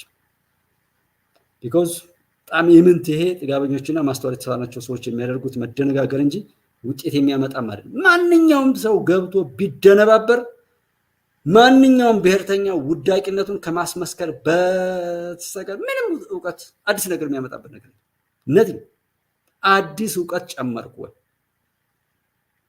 ዛሬ ላይ እየተማርኩ ደጋግሜ መናገር የሚያናደኝም ለዛ ነው። ዛሬን በቃ እድሜ እየቀነስኩ ነው ከተሰጠኝ እድሜ ሰው በዛ ጊዜ ምን እያደረኩ የራስን ሜጀር ማድረግ ራስን ማግኘት ነው ዋናው። እኔ እንደ ጉባኤ ላወራ የፈለኩት ሰውን ያክል ታላቅ ፍጡር ለነገሮች ሁሉ መፍትሄ የሚያበጀውን ከፈጣሪው ጋር ብቻ ጥገኛ መሆን ያለበት እና እንደዛ ሆኖ የተፈጠረው ሰው በብሔር ኮረጆ ተሸንሽሎ በሚናገረው ቋንቋ ለሱ ሊጠቅመው የመጣው ነገር እሱን አጥፍቶት ምናምን ስታዩ እሱ ነገር በጣም ስለሚያናድረኝ ያ ይወገድ ዘንድ ነው የመጣው እና ከተናጋሪው አንጻር ከውፍረቱ ከቅጥነቱ ከቋንቋው ከብሔር አሁንም በሽቷል። አማራ በመሆን ትግሬ በመሆን ያንኑ መሰረት አድርጎ ሰው ያወራል። ሰው ያያል። በጣም አደገኛ ነው። ቀደም አሁንም አንዱ ደሱ ጋር ከደወለው ሰውዬ እንዲህ ነበርኩ እኮ እዛ ጋር ነው ያደገው ይሄ ሰውዬ ላመስግን የሚባለው አሁን አማራ ነኝ ብሎ እዛ ሄዶ ምናምን ብሎ ወደ ሆነ ጽንፍ ዘሎ ገባ። እሱን ልናጠፋን ይመጣል። ሰዎችን በስራቸው እንለካ። አይናችን ጥሩ ነገር ይይ ሰውነታችን መልካም ነገርን አይቶ መልካም ነው ማለት መጥፎን ደግሞ መጥፎ ነው ማለት ሜዥር ማድረግ ነው እንጂ የክሬዘር ስለሆነ ምንም ቢያደርግ እንደዚህ እስከ ቆሻሻው የማቀፍና ምን ማለት ነገር በጣም አስቀያሚ የሆነ ነው። እኔ ዛሬ ላይ የተቋሚ ፖለቲከኞችም ቢሆን ጥሩ ድል ነው። ጠቅላይ ሚኒስትሩ ደጋግመው አውርቷቸዋል። ከ5 ዓመታት በፊትም ያወሩትን አመጣላችኋለሁ። አሁን እሳቸው መጥተዋል፣ ተናግረዋል። በመስደብ ብቻ የቆማችሁት ከጀርባ ያዘላችሁት የኢትዮጵያ ጠላት ስላለ ነፃ ስላልሆናችሁ ፓርቲ ስታቋቁሙ ያንን የሆነ የእንጀራ እንትናችሁ ምንጭ አድርጋችሁ ስለቆማችሁ እንጂ ሀገርንና ህዝብን አጀንዳ አድርጋችሁ እንዳልቆማችሁ ሰልፍ እንትን በማለት ጥሪ እንትን በማለት እልቂት በመፍጠር ዛሬ አንዱን ጠርጌ ብጥለው ማት ሰው ይመጣል። ለምንድን ነው የሰው ልጅ እንደዛ አፉ የተከፈተ መቃብር ነው? ማንን ሰድቦ ምን አገኘ? ዛሬ እኮ የሚገለግለው ይፈልግ ነው። የዓለምን እብድ ሞልቷታል። ዓለም ያውም ከስልጣን ጋር ኔታንያሁ ፈነጠዘ እያቅራራ ደፈጥጣታለሁ ብሎ ትንሹ ናት ብሎ ፍልስጤማውያን ላይ ርህራሄ አልባ ነውር ዓለምን ሁሉ ያዋረደ አሁን ዓለም ላይ ያለ ፖለቲከኛ ሰው ነኝ ያለ ሰው በሙሉ ሰው እኮ አይደለም። ወድቀናል እኮ ብታምኑም ባታምኑ 45 መስጂዶች ሲደረመሱ ምንም አላለም። 39 የሚሆኑ እርዳታ ሰራተኞች ሲገደሉ፣ ጋዜጠኞች ሲያልቁ፣ ቤታቸው ንብረታቸው ቤተሰቦቻቸውን በፍርስራሽ ውስጥ ጥለው በተሰደዱበት ካምፕ ላይም ደግሞ ሳይቀር የተጠበጠቡ ያለቁ ህፃናት እናንተ ነው ነይበል ፍትሃዊነት አይደለም። ዓለም እኮ ተዋርዳለች። እንት ታውቃላችሁ። አሁን ባለችበት ዓለም ላይ ከላይ ሐቀኛ ነው ጭራሽ ጎጠኛውንና ይሄን ለማስተካከል ብዙ ስራ እንደሚሰራ ሰው ዋናው ካቀርነውና ከምንወደው ነገር ጋር ይሄዳል አይሄድም ነው ጉዳዩ። ዩቲዩብ ምናምን እኔ እንኳን ይሄን ያህል ቪዲዮ ሰራሁ በቃ ግዴታዬን ተወጥቻለሁ። ዛሬ ነገ ምን አላውቅም። ህይወት የሚቀጥል አይቀጥል እኮ አላውቅም። ብዙ ጥላት አፍርቻለሁ በቃ ከወዳጆቼ በላይ። ሰውን በእርግጥ ወዳጅ የሚያገኘው ዩቲዩብ ላይ ነው። እኔ ሰው ብሎ እንደ ሰው የሚያገኘው ዩቲዩብ ላይ ነው። ጀስት በጣም ጠዋት ማታ ደግሞ እንዳልወጣ የሚያደርገኝ ነገር ሲመጣ እንደ መጀመሪያው አካባቢ ላይ ቢያንስ ለመኖር ያክል ገቢ ካመነጨ ዩቲዩብ ምንም ጠላት ቢበዛም ችግር የለውም። ሀቅን ወደ መኖር የሚያስችል ደግሞ ገቢ ካገኘ ሌላ ነገር ለማግኘት አለ ለመኖር ብቻ ትርፍ ነገር ምድር ላይም እኔም አልፈልግም። እና እንደዛ ሲሆን ዛሬም በቲፎዞ በሚዲያው ላይ ያሉ ሰዎች ምንም በወቅት ብቻ ዝም ብሎ የያዛቸው ብዙ ሰዎች አሉ። ጠበቅ ያለ ነገር ቢመጣ ብዙ ታምር የሚፈጥሩ ማለት ነው። ሰር አይቀር ሰው ከሞት አይቀር ሰው እውነት እንደክፉ ለእውነት ቢሞት እንደገና ይፈጠራል፣ እንደገና ይወለዳልና መናገሩ ምናምኑ እንደ ሰዎች እንዴት እንደሚረዱት አላውቅም። ግን እኔ ልቦናችሁን እግዚአብሔር ይክፈትላችሁ፣ እውነትን የምትረዱበት ዘመን ያድርግላችሁ። አድበስባሽ አስመሳይ ከንቱነት የተላበሰው የረከሰውና የወደ ዘመን ከፊልም ከካርቶን ፊልም ከተለያዩ ከልብሶች በብዙ መልኩ ሲሰሩብን የቆዩት ነገሮች በሙሉ በአእምሯችን የቀረጹት ያልሆነውን ሆነ ብለው አስመስለው ያደረጉት ነገር በሙሉ ከአእምሯችን የሚሰረዝበትና ነፃ የምንወጣበት በቃ ከአእምሮም ከሞራልም ከሁሉም ነገር ላይ ነፃ ወጣን ራሳችንን ሆነን በራሳችን ያየነውና የሰማነውን ራሳችን ለክተን እንደሚበጀን እንደሚጠቅመን አድርገን የምንጠቀምበትን ዘመን እንዲመጣልን ነው። እኔም እዚህ ጋር የምናገረው ደሱ የምትናገረው እዚህ ጋር የሚደውሉ ወንድሞቻችን እኔ ስልክ ደውሎ ለመግባት ምን ያህል መከራ እንደሚያበላ ያው የሚሞክር ሰው ያውቀዋል። ያን ያክል ነገር መታገል ያለው እውነትን ለመናገር ነው። እዚህ ስንገባ ሰው ደስ እንዲለው የተሳሳተ እንኳን ቢሆን እንዲድንልን ያመመው እንኳን ቢሆን የተጠራጠረ እንኳን ቢሆን ከኑፋቄው ከዛ ነቅቶ ወደ ራሱ ወደ ቀልቡ እንዲመለስልን በማሰብ ኢትዮጵያን ትልቅ አገር እያለው ስደተኛ ሆኖ በስደቱ የሚመካ ነገ ዲፖርት ተደረግ ምናልክ ተብሎ ማንም አወዛውዞ የሚጥለው እንዳይሆን ትልቅ ነገር ያለው ትንሽ ነገር ያለው ተመስሎ ሰዎች የሰሩትን መጥፎ ድራማ የመግፈፍ ይሄ አይነት ምናምን እያለ የምንለው አይነት ነው እኔ በዓለማችን ላይ ያለውና በእውነት ማለት ለሀገራችሁ በሚሰሩት ምሁርነት የምሁርነት ዋጋ ሲያወጣ ጋዜጠኝነት፣ የጋዜጠኝነት ዲያስፖራስ ከተለያየ ቦታ ላይ ተንቀሳቃሽ ነው። ያገኘውን ተሞክሮ ሁሉ ሀገሩንና ወገኑን ሊጠቅም በሚችል መልኩ መንዝሮ ሀገሩ ላይ ሲተገብር ተግሳጽም ምንም ለማድረግ በየቦታው ላይ መሳተፍ ነው እንጂ ያለብን ስንፈልግ በብላክ ማርኬት እንትን እያል ስንፈልግ እንደዚህ እያል እንደገና ደግሞ ወቃሽ ሆነን የምንቀርብበት ጊዜ የለም። እነዚህ የማይመለሱ ሰዎች አይመለሱም። ይሄ አንኳር ሚዲያ እንትና በጣም የሚያሳዝኑት ደሱ በዚህ በመጨረሻው ሰዓት ሞትን የሞቱ እነዛ እግዚአብሔር የሻተባቸው ሞታቸው ብቻ ተደብቆ ቆይቶ ዛሬ የተገለጠልን አባይ ግድብ እኮ ዘንድሮ ተዘጋ። የአባይ ግድብ ፖለቲካ የአባይ ጉዳይ ፖለቲካችን ዘንድሮ ላይ ያው ቅድም አሳይተናል። ይሄ ድል እንግዲህ መድፍ ቢኖረን ምን ቢደረን ያን ሁሉ እንትን የሚል ነው የሚያስተኩስ ነው እና ጤነኛ አእምሮ ሁሉ ያለው ይህን ደስታ በየአቅሙ ምንም ገደብ ሳይኖረው ደስታውን ይደሰታል ማለት ነው። አባይ ማለት ምን ማለት እንደሆነ ሰዎች እየፈሩ ንቀውን አይነሱም፣ ምንም አያመጡም። ስንፈልግ 9 ስንፈልግ 11 እናደርጋቸዋለን ተብለን የነበርን አንድነታችን ሁሉ ተሸርሽሮ ጀግንነታችን ሁሉ ተክዶ የነበረበትን አረጋግጠናል ተብሎ የነበረውን ነገር ሁሉ ሽረን የተነሳንበት የዛ ማህተምም ደግሞ ይኸው አባይ ግድብ ፖለቲካው ተዘጋ። ይችላሉ ወደሚል ልንሄድ ነው። ነገ ልንከባበር ነው። ነገ ፕሮቶኮል ሊመጣ ነው። ብሪክስ ጋር ስንገባ እነዚህ የኛ ያልታደሉ ልጆች በክህደት በጥፋት ነው የተሰለፉት እንጂ ያንን ወይ ዝም እንኳን አላሉ። ገመናቸው ግን ሲጋለጥ ጮሁ። ለምን ተሳካ ብለው ማለት ነው። ዓለም እያከበረን ጠላቶቻችን እየፈሩልና መጨረሻው ላይ ሊነጋ ሲል ይጨላልማል የሚለው ነገር ሆኖ ምንም ነገር ቢመጣ ግን ድል እያደረግን እንደሆነ እዚህ ጋር ለእውነት ቆማችሁ እውነትን ብላችሁ እየናፈቃችሁ ያላችሁ ክቡራን አመራሮቻችን በዚህ በሞት ጥላ ውስጥ ጠላቶች ሁሉን ነገር ለነሱ በሚበጃቸው መልኩና የእኛን አገርና ጀግኖችን ለማጥፋት በሳሉት ስዕለት መልኩ ላይ እየተሻገሩና እያሻገሩ ያሉ አመራሮችና መከላከያ ሰራዊታችንን ሁሉ እግዚአብሔር ይባርካችሁ። እናንተም እዚህ ጋር ጎፈንድሚ ቅድም እየጠየቅ ነበር። መጠየቅ እኮ አልነበረብህ። ጤነኞች ብንሆን ሳትጠይቅ አብሽር ከዚህ አቋም እንዳትለወጥ ማንም ሰው ቢመጣ እንዳትቀየር ነው መባል ያለብን። ኢትዮጵያ ውስጥ ዛሬ ዝነኛ ከሆንክ ትሸጣለህ፣ ጠንካራ አመራር ከሆንክ ትሸጣለህ። የሚጀነጅን አለ፣ ያንን አልሳካ ካለ የሚያስፈራራህ አለ። እያስፈራራህም አልቆም ካልክ የሆነ ነገር ተይዞ የእኛ ትእዛዝ ፈጽም የሚባልበት ሀገር ላይ ነው ያለው እና እንዲህ አይነት ቦታ ላይ ሁሉ ሆነን እውነትን ደግፉ።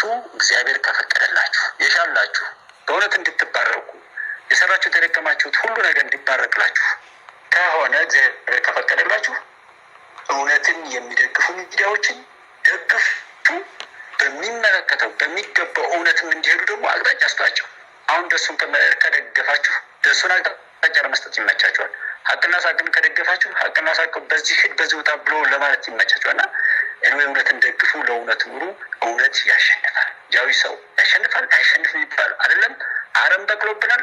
አረማችንን ነቃቅለን እንጨርሳለን። ኢትዮጵያ በአዲሱ ዓመት አዲስ ህይወት፣ አዲስ ተስፋ፣ አዲስ ስኬት ዘምትሄድበት ዘመን ነው። ደሱ ዘመንህ ይባረክ። በዚህ ቤት ውስጥ ለእውነት የቆማችሁ ሁሉ ዘመናችሁ ይባረክ። የወለዳችሁት የገዛችሁት ሁሉ ይባረክ። ይህን እናደናቅፋለን ያሉ ደግሞ እነሱ በእውነት የቄጠማ እንትን ይሆኑ ባሉበት ይቅሰሙ። ለእኛ የደገሱት ጥፋት ሁሉ እነሱ ላይ ይሁን። እግዚአብሔር ኢትዮጵያና ህዝቦቿን ይባርክ። አመሰግናለሁ። ደስ ይላል። ኩባለሽ ቴንክ ዩ ሶ ማች። በጣም የሚገርም ትንታኔ ነው። የሚገርም ማብራሪያ ነው።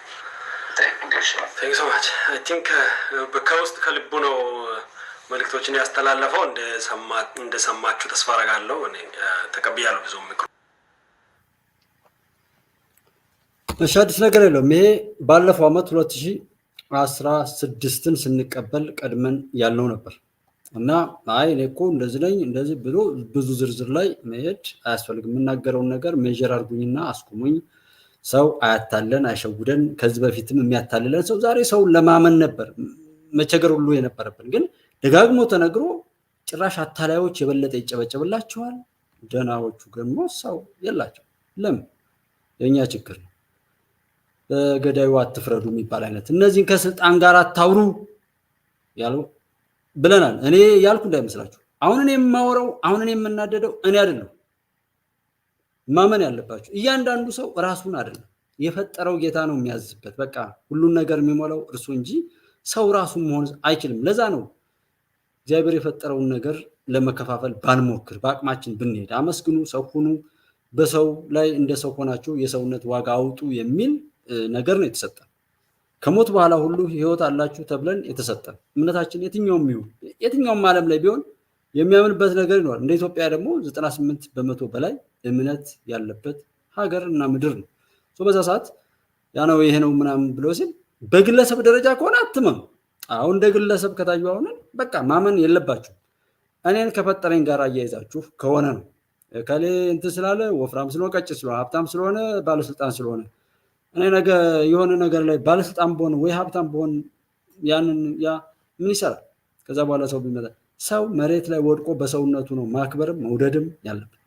ከዛ ውጭ ባለ ምንም እራሳችሁንም በከፍታ እኔ ጠቅላይ ሚኒስትር ነኝ፣ እኔ መሪ ነኝ፣ እኔ መከላከያ አዛዥ ነኝ፣ እኔ አንድ መከላከያ ነኝ፣ እኔ ሀገርን የሚጠብቅ ማንኛውም እኔ ሀገርን የማድን ነኝ የሚለው ላይ ሳቢ እያንዳንዳችሁ ራሳችሁን ነው ማስቀመጥ ያለባችሁ። እዛ ቦታ ነገሩ ግልጽ እንደሆነ እኔ የምናገረው በዛ ስሜት ነው እና መንግስት የሚሆን ማንም እኔ የሰዎች ስርዓት አያሳስበኝም። እኔ ከዛ በላይ ነው የማውቀው ነገር ከሰዎች ስርዓት በላይ ሀብትም ስልጣንም ምንም ነገር መያዝ የማይችለውን ነገር አውቃለሁና እድሜያውን አታርዝሙ እስኪ የባካችሁ የሚለው ነው ስናወራ የቆየ ነው። ያንን ነው የሚሆነው። አንድ ቀን ተሳሳተ በሉ ያዙ። ከዛ ውጭ እኔ እዚች ሀገር ላይ ባይተዋር ነኝ አውቃለሁ። ነገም ባይተዋር ሆኜ ብቀጥል ይብላኝ ለምድሪቱ እንጂ ለእኔ አይደለም። የተንቀሳቀሰ ነው ያለው። ንግድ ጀምረዋል። ትምህርት ቤቶች እና ጤና የምስራቅ ቦረና እንዲሁም የምስራቅና የምዕራብ ጉጂ ዞን ነዋሪዎች በሸኔ ሽብር ቡድን ምክንያት ላለፉት በርካታ ዓመታት ለተለያዩ ማህበራዊና ኢኮኖሚያዊ ችግሮች ተዳርገው እንደነበር የአካባቢው ነዋሪዎችና የጸጥታ ኃላፊዎች ይናገራሉ። ከዚህ በፊት ዘጋ ነበር መንገድ በሙሉ አሁን ተከፍቶ ህዝቡ በሰላም የተንቀሳቀሰ ነው ያለው።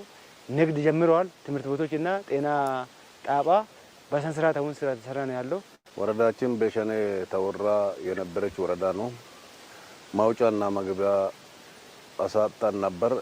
ከዛ የሀገር መከላከያ ሰራዊቱ ከገባ ጊዜ ጀምሮ እኛም ተቀናጅተን ያለን የወረዳን ኃይል ጸጥታ ኃይልን አቀናጅተን ከመከላከያ ጋር አብሮ በማስገባት ብዙ ስራ ተሰርቷል። አሁን ላይ የመከላከያ ሰራዊቱ ከአካባቢው የጸጥታ ኃይል ጋር በመቀናጀት ባደረገው ሰላም የማስከበር ሂደት ዞኖቹ ወደ ሰላማዊ እንቅስቃሴ ተመልሰዋል። በዚህም በአካባቢው ለተፈጠረው ሰላም መስፈን አስተዋጽኦ ለነበራቸው የመከላከያ ሰራዊት ክፍሎች የእውቅናና የሽልማት መርሃ ግብር ተካሂዷል። ሰራዊቱ በፈጸማቸው ስኬታማ ግዳጆች በርካታ ቀበሌዎችን ከሽብር ቡድኖች እንቅስቃሴ ነፃ መደረጋቸውን የምስራቅ ጉጂ ዞን ዋና አስተዳዳሪ አቶ ነጋሽ ቡላላ ይናገራሉ። በዞናችን አሁን ባሳለፍነው ዓመት ብቻ ብንወስድ በዞናችን የሚገኝ 266 ቀበሌ ከዚህ ከጠላት ከሽፍታ ሸኔ ማጽዳት ተችሏል። ይሄ ብዙ ዋጋ ብዙ ተጋድሎ የተከፈለበት ስለሆነ ህዝባችን ድምጻችን አሰማን ስላሉ መከላከያ ሰራዊታችን የጸጥታ አካላት በሙሉ በእናንተ እንኮራለን። ብዙ ተጋድሎ ውስጥ አልፋችኋል። መከፈል ያለበትን ነገር ሁሉ ከፍላችኋል። ህዝቡ በእናንተ ይኮራልና እንኳን ደስ አለን፣ እንኳን ደስ አላችሁ ማለት ይፈልጋል። በደቡብ እዝ ኮር አዛዥ ኮሎኔል ግርማ አየለ በበኩላቸው አሸባሪው ሸኔ በስፋት ሲንቀሳቀስባቸው የነበሩ ቀበሌዎችን ነጻ በማድረግ ህብረተሰቡ በሰላም ወጥቶ እንዲገባ ስለመደረጉ ገልጸዋል። ተቋርጦ የነበሩ የመሰረተ ልማቶችም ስራ መጀመራቸውን አብራርተዋል። በምስራቅ ጉጂ ዞን ያለው ጠላት ሙሉ ለሙሉ በዞን ደረጃም የለም። ቀበሌው ዞኑ በሰላም ነው ያለው። የደቡብ እዝ ዋና አዛዥ ሌተናል ጀነራል ሰለሞን ኢተፋም ሰራዊቱ በአካባቢው ሲንቀሳቀሱ በነበሩ ታጣቂ ኃይሎች ላይ በወሰዳቸው እርምጃዎች አሁን ላይ የአካባቢውን ሰላም ወደ ቀድሞ ሁኔታ ለመመለስ ተችሏል ብለዋል። የአካባቢው ህዝብና መንግስትም ሰላሙን ለመጠበቅ ከሰራዊቱ ጎን በመሆን ትልቅ ዋጋ የከፈለ ስለመሆኑም ጀነራል መኮንኑ አስገንዝበዋል። መላው ህዝቡ መስዋዕትነት ከፍሏል። አባሎቻችንም በደሙና በአጥንቱ በዛሬው ዕለት የምንነጋገርበትም ይሄንን ጉጂ ሰላም እንዲሆን በሁሉም ወረዳዎችና ቀበሌዎች የመስተዳደር አካላት ገብቶ ስራቸውን እንዲሰሩ ያደረገ በመሆኑ ሁላችንም ተጋግዘን ተባብረን ተመካክረን የሰራነው ስራ ስለሆነ ለሁላችንም እንኳን ደስ አለን ለማለት እፈልጋለሁ። ዘገባው በደቡብ ዕዝ አንድ ኮር የሰራዊት ስነ ልቦና ግንባታ መምሪያ ነው። እሺ እንግዲህ የመከላከያን አቅም የጠቅላይ ሚኒስትሩንም ሁናቴ በሙሉ አይታችኋል። ምንም ያላየነው ነገር የለም። እኛ ሀገር ያለው ችግር እንዳልኳችሁ ሌባው በደንብ አድርጎ ተዘጋጅቶ ተናቦ ይሰርቃል። ከሰረቀ በኋላ ደግሞ እንደገና ያንን አውቀን አጠፋፍተን እንደገና ተበትነን እንደገና ለሌላ ስርቆት እስኪመጣ ድረስ ደግሞ እድል ያገኛል። ምንም ሌላ ጥያቄ የለው። የኛ አለማስተዋል የፈጠራቸው ኦር ከተፈጠሩም በኋላ ደግሞ የሚያኖራቸውና እድሜያቸው አላጥር ያለው ቆሞ ቀር ፖለቲከኞች ናቸው። ዛሬም ድረስ እንዲህ በእኛ ጥቃቅን ነገሮች ልዩነቶች ሳቢያ እየተጫወቱ ያሉ እንጂ አዲስ እውቀት አመንጭተው አቅም ኖሯቸው ምናምን አለ። እኛን እርስ በርስ ነው የሚያባሉ። ጥቂት ተባይ ጥቂት በሽታ ተፍተው ያንን በማባዛት በእኛ የሚጫወቱ ሰዎች ናቸው። ዛሬም ያለ ሀፍረት ምን ይላቸዋል? ዛሬም ያለ ሀፍረት ፖለቲካ ንግድ ነው። ደም ማፍሰስ ንግድ ነው። የደም ነጋዴዎች አሉ። ሰው ካልሞተ የነሱ ህይወት የማይቀጥል ሰላም የሚያጠፋቸው እውነት ጠል ሀቅ ጠል ዛሬም የሚያንገራግሩ አሉ። ሀቀኞች ሳይጠቀሙበት ጠላቶች ግን ብዙ ነገር እየሰሩ ለዛ ነው አንዱ ኢሞሽናል ሆነውና ምን ይላችኋል መሰላችሁ? መያዙ ምናምን አሁን አንድ ያልተደረገ ነገር አደረግን ብለው የሚያቀራሩ ሌቦች ለምንድን ነው የሚያቀራሩ ካላችሁ የሚሰማቸው ጅል ስላለ በእጁ የያዘውን ወርቅም እንቁም ነገር በትኖ የነሱን የሽንት ቤት ቆሻሻ በእጁም በሰውነቱም የሚታቀፍ ሰው ስላለ ጠላት የተፋውን ሁሉ እየላሰ ከነሱ በላይ በሽተኛ ስላለ ነው። ባንዳ አስጨናቂ የጀግኖች ልክ አርበኛ አሰግድ ዛሬ ምን ልክ ይላቸዋል። አንዱ የባላጽም በሚዲያ እየለቀቀው ቀጥ ብለህ ተጓዝ አትንገዳገድ ስብሃት ተፈቷል እንኳን አሰግድ የምን መሸበር ታሰረ ብለህ ተራው ያንተ ነው ተቀበል ታጥቀህ ጀግናው አሰግድ የባንዳረኛ የማያስቀምጥ የማያስተኛ ይላቸዋል።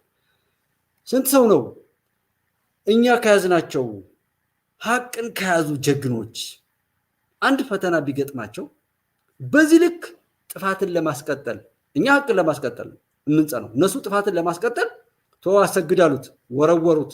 ቢኮዝ አሰግድ አይደለም ጉዳያቸው፣ ዘመን አይደለም ጉዳያቸው። ለዛ ነው እነሱ ተመሳሳይ አቅም ነው እኮ ያላቸው። አሰግድ የሚምጣ ስንፈልግ ካብ ካብ ያደረግ ነው ያለው ባለፈው ማን ነው ዘመድኩን ስንፈልግ የምንንደዋለን ብለዋል እስክንድር። በእስክንድር ይነገዳል ከፈለገ አለዛም ሌላ ሽንጉሊት ይመጣል። የደም ንግዱን ማስቀጠል እንጂ ሀገርንና ህዝብን ነፃነት የሚባል ነገር አያውቁም። እነሱ ነፃነት ምንም አይገባቸው፣ በመርፌ ብትወጓቸውም አይገባቸው። ለምንድን ነው የሀቅ ልጆች ኢትዮ ፎረም ላይ ሄዶ ሲጨፍር የሚውል ዳንኪራ የሚመታ ትውልድ ለምን በሳት የማይቃጠለው ነው ኩባለች? ለምን ነው ሀቅና ሳቅን ይሄን ጥሩ ነህ ደግሞ ይሄን ጨምርበት በርታ ምን እናግዝህ ማትሉ? ማዕበል መረጃን ጎ ቴሌቪዥን አለ ኡስታዝ ጀማልን ማታግዙ ስዩም ተሾመ ሲለምን የሚውለው ለምንድን ነው 10 ምናምን ያለ ምናልባት አይደል ነው የሀቅ ልጆች ስለምኑ ነው የሚውሉ ነው። እነሱ አንድ ቀን ገልበጥ ብለው አንድ ጠማማ ቃል ቢናገሩ ሚሊዮነር እንደሚሆኑ አታውቁም? የሀቅ ልጆች እነዚህ ሌቦች ምን አላችሁ? አትንገዳገድ ከለም ተፈቷል። ማን የፈታው ማን ያሰረው? ይህንንም አናስተውልማ። እብዶች ተወው ነገ ይፈታል ደግሞ እሱን ለማስፈታት እንደውም ብለን ገንዘብ እንሰብስብ ይለዋል። እና እንደነዚህ አይነት ከሰው ምናምን እንኳን ለማወዳደር ቃላት አጠን የምንጨነቅላቸው ሰዎች ዛሬም ያስጨፍሩናል። ምን ችግር አለው? እንደውም ልንገርህ ይላል እንደ አይነቱን ሰው ሆኖ መረጃ ጎንደር አርማጭሆ አርበኞች ክፍለ ጦር እና ጎቤ ክፍለ ጦር ጎቤን የገደለው የወንድሙ ልጅ ነው ምናምን መርዝ ሰጥቶ ነው የገደለው። የገደሉት ሰዎች ናቸው የሚጨፍሩት። እና አርማጭሆ አካባቢ ላይ ያሉ ጀግኖችንም በደለሎ በመተማ በምናምን አካባቢ ላይ በጣም ጀግና የተባሉ ሰዎችን ጀግኖችን የገደሉ ሰዎች ናቸው በነገራችን ላይ አሁን ያሉት። እኔ ብዙ ጊዜ ዘመነ ካሴ ስንት ሰው አስገድሏል ብዬ መሪ ወዳጁ ጓደኛውን አስገድሏል ብዬ ከነሱ ጋር ተጣርቻለሁ። ግን ሀቅ የሚወድ ወዳጅ አላገኘሁም። የአርበኞች ክፍለ ጦር አካል የሆኑትን ምኒልክ ብርጌድ እና የሻለቃ በሪሁን ገብረስላሴ ብርጌድ እንዲሁም ጎቤ ክፍለ ጦር አካል የሆኑት ሰሜን ብርጌድ የሻለቃ አዳፍኔ እንደው መድኃኔዓለም ሀቅ ጠልን ሁሉ ያዳፍንልን እንደነዛ አይነት ጭንጋፎችን ሁሉ መድኃኔዓለም ያዳፍንልን አለ። ይህች ምድር በጣም ታስጠላ የቀፋፊዎች መፈንጫ እንደው አዳፍኔ ከስሙ ጀምሮ ምናምንቴ ብርጌድ የሚበረገድ ግን ይሄ ብር ያወጣል እነሱ ይብላኝ ህይወቱን እንኳን እየሸጠ እግሩን እጁን እየቆረጠ የሚበላው እንጂ እነሱ ምን ችግር አለው? ሰበር ዜና ሸዋ መርሃ ቤቴ የአማራ ፋኖ ሸዋ እዝ ናደው ክፍለ ጦር ይላቸዋል። የአማራ ፋኖ ሸዋ እዝ ናደው ክፍለ ጦር ናደው ብሎ ይዞ መጦ መችስ አንድ አርጋቸው አይመጣም። ናደው ብሎ መችም አስማማቸው ሰላም አረጋቸው የሚል አይመጣም። ቢኮዝ ስሙ ይናገራል። ናደው በረቀሰው ምናምን የሚል የረከሰ ሰብዕናውን የተዋረደ አፉን ቀብር የሚመስል አፉን የከፈተ ሰው እንዴት ሆኖ ነው አሁን ከናደው ላይ ሰላም ነው የምታይ? ከናደው ላይ አንድ መሆን እንዴት ነው የምጠብቀው? ግን ይሄን ስለሚወድ ሰውን እያውን ያገኛል። አገልጋይ የሆኑ የትኛውም አካል ማለትም ለአድማ በታኝ፣ ለሚሊሻ፣ ለፖሊስ፣ የመከላከያ ሰራዊትን ስም ይዘው ለሚንቀሳቀሱ የስርዓቱ ወንበር አስጠባቂ ኃይሎች በአጠቃላይ ለስርዓቱ አገልጋይ በሙሉ የፋኖን ትግል እንዲቀላቀሉና እንዲደግፉ ያ ካልሆነ ግን እርምጃ እንደምንወስድባቸው ጥሪ ማቅረባችን ይታወቃል።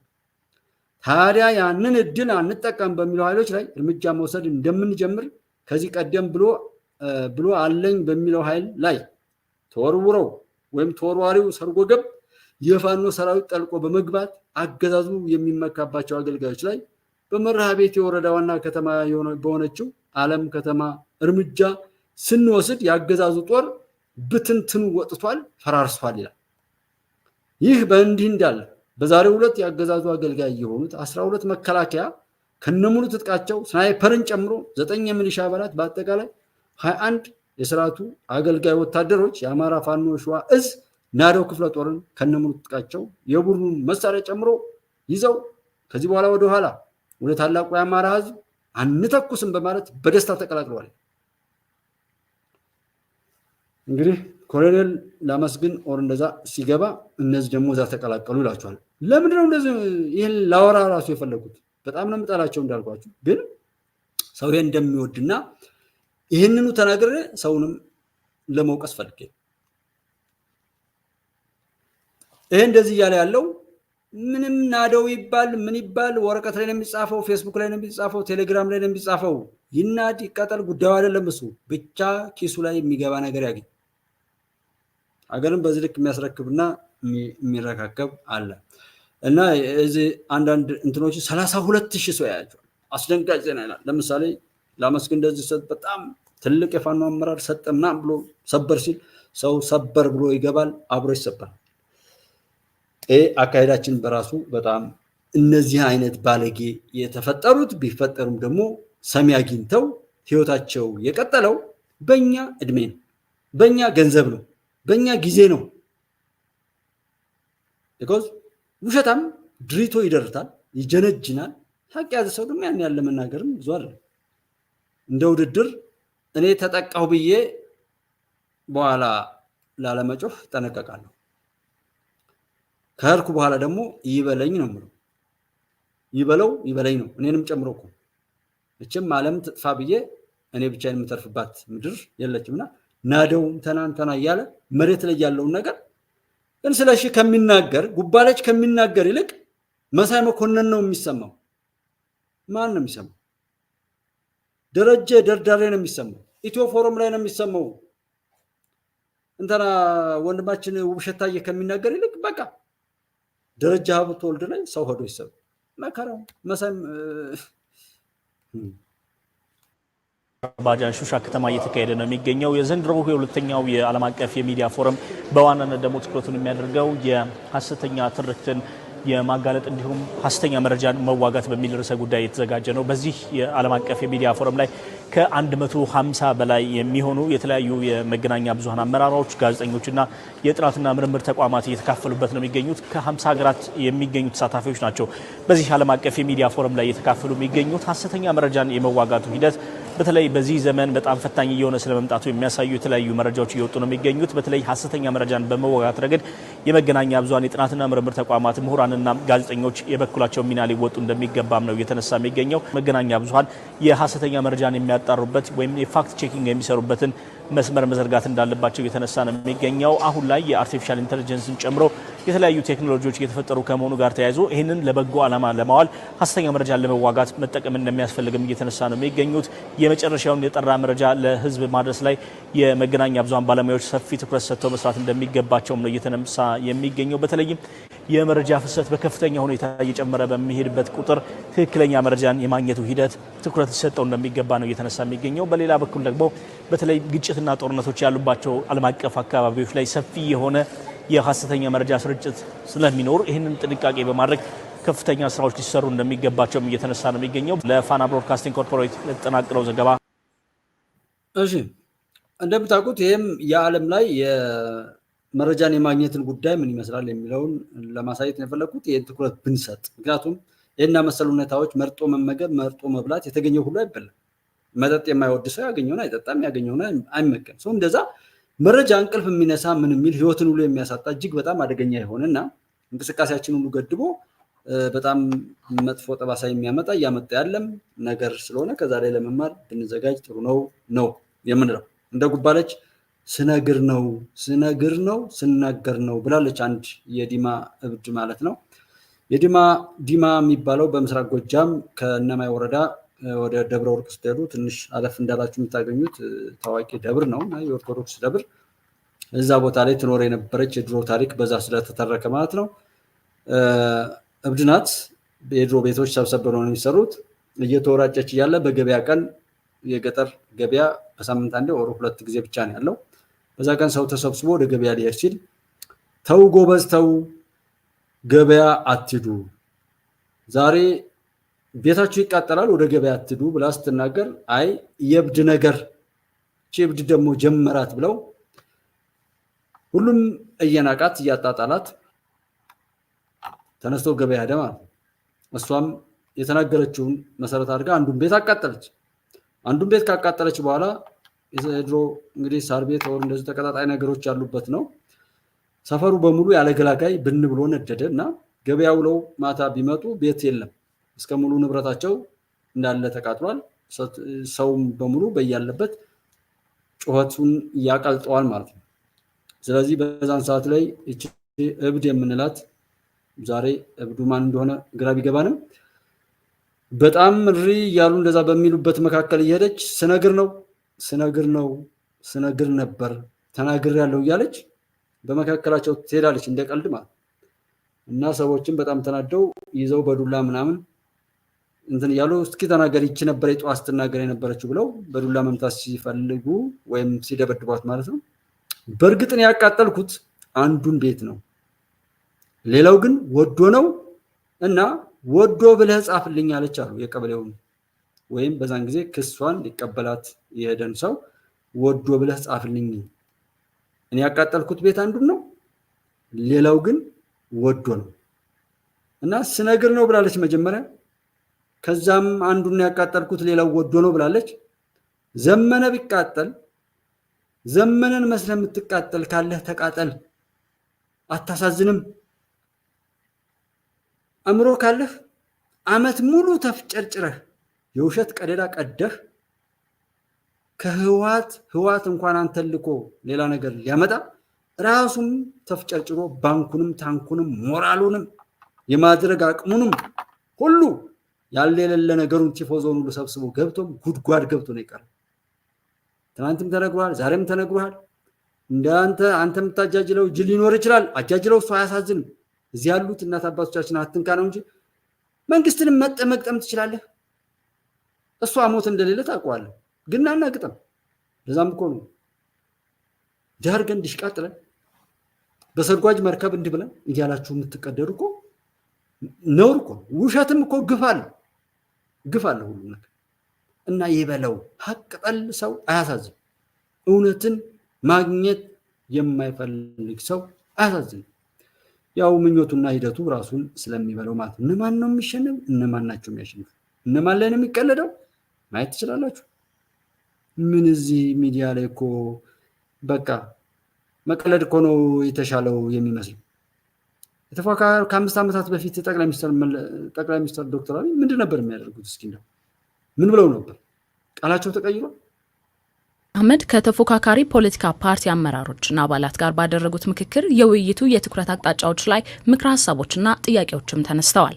ከተነሱት ሀሳቦች መካከል አሁን በሀገሪቱ ያሉት የፓርቲዎች ቁጥርን የተመለከተውም ይገኝበታል።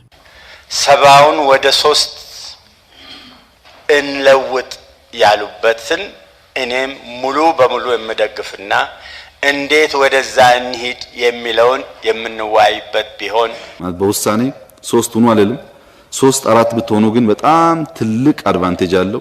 3-4 ከሆናችሁ በግሌም እንደ ድርጅትም ማክሲመም ድጋፍ ለማድረግ ግን አረጋግጥላችኋለሁ፣ በግሌም ጭምር ማለት ነው። 3-4 ሆናችሁ ጠንከር ብትሉ በጣም ብዙ ጥቅም አለው። ሀገር ከሆነች አጀንዳችሁ ከጀርባ ያዘላችሁት የኢትዮጵያ ጠላት ከሌለ እዛ ፓርቲውን ያቋቋማችሁት ለዕለት ጉርስ ለማግኘት ካልሆነ በቀር በእውነት የምታወሩትን ለመፈጸም አቅዳችሁና አስባችሁ ከሆነ ሰብሰብ በሉ እስኪ።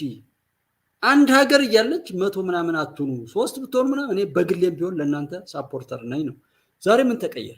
በዚህ መልኩ ሄዳችሁ ጥያቄ በጥያቄ እያደረጋችሁ አንድ ቀን እንኳን ስትሞግቱ ሳናይ ሰልፍ የምትጠሩ እንወያይ፣ ምክክር እንመካከር። ዛሬም ቢሆን ጉዳችሁ የፈላ ነው። ይሄ ከ5 ዓመታት በፊት ወዳው ጠቅላይ ሚኒስትሩ እንደመጡ የተናገሩት ሐሳብ ለመቀያየር ለምሳሌ ቦርድ ስንመርጥ 3-4 ከሆናችሁ ቁጭ ብሎ ግማሽ ቀን ቦርዱ መነጋገር ይቻላል። 7 ከሆናችሁ እንዴት መነጋገር ይቻላል? የሀገሪቱ የበላይ ህግ ስለሆነው ህገ መንግስትና እሱን በተመለከተ የቀረበው የማሻሻያ ሐሳብም ለውይይት እንዲቀርብ ተጠይቋል። ከምርጫ በፊት እንደ ሀገር መተማመን፣ መከባበር፣ መደማመጥ ያስፈልገናል። ለመተማመን ማስተማመኛ የሆኑ ጉዳዮች ያስፈልጉናል። ለአብነት ብንወስድ የህገ መንግስቱ ጉዳይ አሁን በስራ ላይ ያለው የኢፌዴሪ ህገ መንግስት ሁሉም የኢትዮጵያ ህዝቦች እኩል ህገ መንግስት ብለው እንዲቀበሉትና እኩል ለዚህ ህገ መንግስት መከበር ጥብቅና እንዲቆሙለት ያስፈልጋል። አሁን የምንቀይረው ማንኛውም ህግ በሁላችን ቅቡል ሆነው ለአመታት የሚቆይ መሆን እንዲችል ካለ ፍላጎት ብቻ የሚነሳ ነው። እዚህ ጋር አሁንም ማየት ያለባችሁ ክርስቲያን ታደለና ሌሎችም ምርጫው አልተካሄደም ነበር። ስለዚህ ምርጫው ሲካሄድ መተማመን አለብን እንደዚህ የሚል ጥያቄ ነበር። ምን አሳፈሩ እነዚህ ሰው? ዶክተር አብይ ምንድነው ያሳፈረው? ምንድነው ያጎደለው ነገር? ጭራሽ እንዳይዘናጋ የገባውን ቃል ይዞ እንዲፈጽም እንዲያስፈጽም መግፋት፣ መሞገት ከዛም የተሻለና ጠቅላይ ሚኒስትሩና አጋሮቻቸው በነገራችን ላይ መንግስት ጠቅላይ ሚኒስትሩ ነው መከላከያ ሰራዊት አንድ ግለሰብ ብሎ ማለት በራሱ ቁንጽልነትና ያ ሰው አብሮ ካለው ግሩፕ ጋራ በመተማመን እንዳይሰራ ለመሰነጣጠቅ የሚደረግ በእኛ ሀገር በመንግስቱ ኃይለማርያም ጊዜ የፈጸሙት ከዛም በፊት የኖረ ብዙ ነገር ታሪክ አለ። በግልጽ በእድሜያችን የምናስታውሰው ግን በመንግስቱ ኃይለማርያም ጊዜ የፈጸሙት መበታተንና ጥርጣሬን በመፍጠር ስንጥቅጣቂትን ፈጥሮ አንዱን ባንዱ በማባላት ያ አጋንንታዊ ሰው መሰል አጋንንት ዛሬም ያለው የኢትዮጵያ ጠላት እንደዚህ ስግብግቦችን እየጋለበ የመጣበትን አይነት ሜካኒዝም ነው እንትን። ይሄ ልጅ ተናግሯል። ከተናገረ ተሳስቶ የሚናገር የመንግስት አቋም እንደ መንግስት አቋምና የመንግስት ላይ ካቢኔዎች አሉ፣ አማካሪዎች አሉ፣ እንደ ቲም እንደ አንድ ግሩፕ ሀገርን በአደራ ተሸክመው በብዙ ሁነቶች መካከል የሚሄዱ የዛ መሪ ናቸው ጠቅላይ ሚኒስትር ዶክተር አብይ። ብዙ ሰዎች ከጀርባቸው ለሳቸው ስኬት ለሳቸው ደህንነት ሲሉ የሳቸው ስኬት የነሱ ስኬት ይሆን፣ የሳቸው ደግሞ ክፍተት ካለም የነዛ ሁሉ ክፍተት የሚሆን ብዙ ወንድሞች አሉ ከጀርባ። መንግስትን በአንድ ግለሰብ መሰየም፣ የሀገርን ሁናቴ በአንድ ግለሰብ መሰየም ምን ማለት ነው? የኢትዮጵያውያንን ተስፋ በሙሉ አንድ ነገር ላይ ሰብስቦ ከቻሉ ያን ነገር አጥፍቶ የኢትዮጵያውያን እንዳለ ለመቅበር ደርግ ከሀገር ለቆ ሲሄድ ልክ ኢትዮጵያውያን 500 ሺህ በላይ የሆነን ለሀገር ብሎ የወጣን ጀግና ሰራዊት በየሜዳው በትነው መሳሪያ የለው በኢትዮጵያዊ ሰብን ነው በታላቅነቱ መሳሪያውን እየጣለ ከመተኮስ ይልቅ እየለመነ ብዙ ዋጋ የከፈለ ህዝብ ያለበት ሀገር ነው። ያንን ለመድገም ነው የመጡት እነሱ። እኛም ያንኑ እናወራለን። ዛሬ ስንሳደብ ብሎ ጠቅላይ ሚኒስትር ዶክተር አብይ ጋር ነው። ጠቅላይ ሚኒስትር አብይን ለመስደብ ትናንትና ይችም ተረሳቸው ብዬ ያመጣዋትን አልቃሽ መሳይ እንዴት ይዘምታሉ ምናምን ብለን አልቅሰን ከነበረ ያን ያህል አጨብጭበን የተሰለፍነው ለምንድን ነው? ያንን ሊያስተው የሚችል ምን ተናግረን ነው? ጭብጨባ ይወዳል ሰው። የሰው የኛ ባህሪ ነው እንጂ ነገሩ ተቀይሮ አይደለም። ምክንያታዊም የለም። በምክንያትም አይደለም እየሞገት ነው። በለው ወደ ሩጫ ወደ ማባረር ወደ እልቂት የሚነዳንን አለቅን ብለን ወደ እልቂት የሚነዳንን የምንናፍቅ ሰዎች ቀጥቃጩን ናፋጭ በርባናውያን አይነት ስሜት ነው ያለው አሁን የማየው። ያንንማ ይበሉ። እኔ ምንም የማያውቁ ሰዎችን አይንካብኝ እንጂ ይሄማ ሲፈተፍት የሚሉን በቲፎዞ በምናምን ላይ የሚያጨበጭበውንማ ቢያቀምሰውም ችግር የለብኝም። ግን የፖለቲካ ፓርቲዎች እድላችሁን ተጠቀሙ። ከዛ በኋላ ነው እንግዲህ በምርጫ ያላሸነፉ ሰዎች ሁሉ የገቡት። ያንን አስፍቶ እንዴ ፎቶ ተነሳችሁ ተብሎ የሚታሰርበት ሀገር ላይ ዲሽ አዛውራችሁ ቴሌቪዥን ተከታተላችሁ ተብሎ የሚታሰርበት ሀገር ላይ ጭራሽ በምርጫ ያላሸነፈን ሰው ዝም ብሎ በስልጣን ምናምን መወከል አይደለም፣ በካቢኔ ውስጥ ማካተት ትልቅ ተሞክሮ ነው። ሰው ይሄን እናስፋው። ይሄ ይደግ፣ ይሄ ተሞክሮ ይመንደግ። ጅማሮ ጥሩ ነው ማለት ሲገባል የመጣችትን ጭራንጭን ለማጥፋት ያለ የሌላ አቅማችንና ጉልበታችንን የምንጠቀም ነገም ለማልቀስ ሁልጊዜ በእጃችን የገባውን እየወረወር ለማልቀስ የምንሰለፍ ባለጌዎች ነን ማለት እንችላለን። ባለጌ ኢትዮጵያ ላይ በዚህ ያለው ስርዓት ላይ አፉን የሚከፍት ሰው በምክንያት ተቃውሞ አንዱ የሚነደ ነገር በምክንያት የሚቃወም የሚሞግት ሰው በመጥፋቱ መንግስት ራሱ እንዲዘናጋና ዲክታተር አምባገነን እንዲሆን በውስጡ ደግሞ ሆዳደሮች አሉ፣ ልክስክሶች አሉ፣ ወንበራቸውን የሚነቀል የነዛ የሆዳሞች ክፍተት እየሰፋላቸው እድል እያገኙ እንዲሄዱ የሚያደርግ መንግስት እንዲዘናጋና በመዘናጋቱ ያመለጠውን ማድረግ ያለበትን መልካም ስኬት ሁሉ በመዘናጋቱ እንዲያመልጠው ካደረገ በኋላ ነገ ሲባልን አምባገነን እንዲሆን በጥፋት እንዲገለጥ ወደ ጥፋት መግፋት ነው እንጂ እስክሪብቶ እጁ ላይ እኮ አንተ ሀገር አሸብረህ ገንዘብ እሰጥሃለሁ ያለ ኃይል እኮ መንግስትንም ሀገር ልስጥህ ፕሌን አቅርቦ ይዤ ልሂድ እኮ ያለው ነው። ለመሸጥ እኮ ለመሸጥ ስልጣን ላይ ያሉ ሰዎች የበለጠ ዋጋ ያወጣሉ። አንተ ሰፈርን መንደርህን አቃጥለህ እሰጥሃለሁ ያለህ እኮ ይሄንኛውን ለመነጀስና ይሄንኛውን ለመረበሽ ብቻ ነው። ከዛ ውጭ አንተ እንደማትጠቅም ያውቃል። እና ምንድነው ያጣ ነው? ምንድነው ያጎደለው? ይሄ ልጅ ምንድነው ያጎደሉት ከዚህ ልጅ ጋር አብረው ያሉ እንጂ ቲም እኛ አቋቁመናል።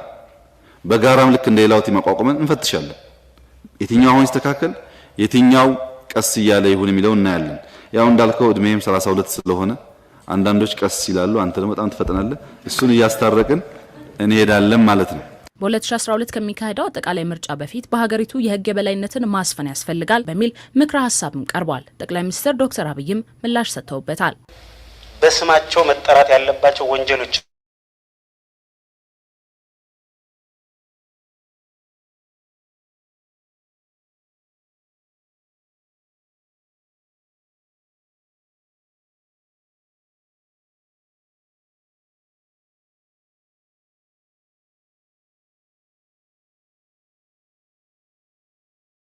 እሱን እንኳን በመርመር ብናስብ ሌላ ስራ ልንሰራ አንችልም።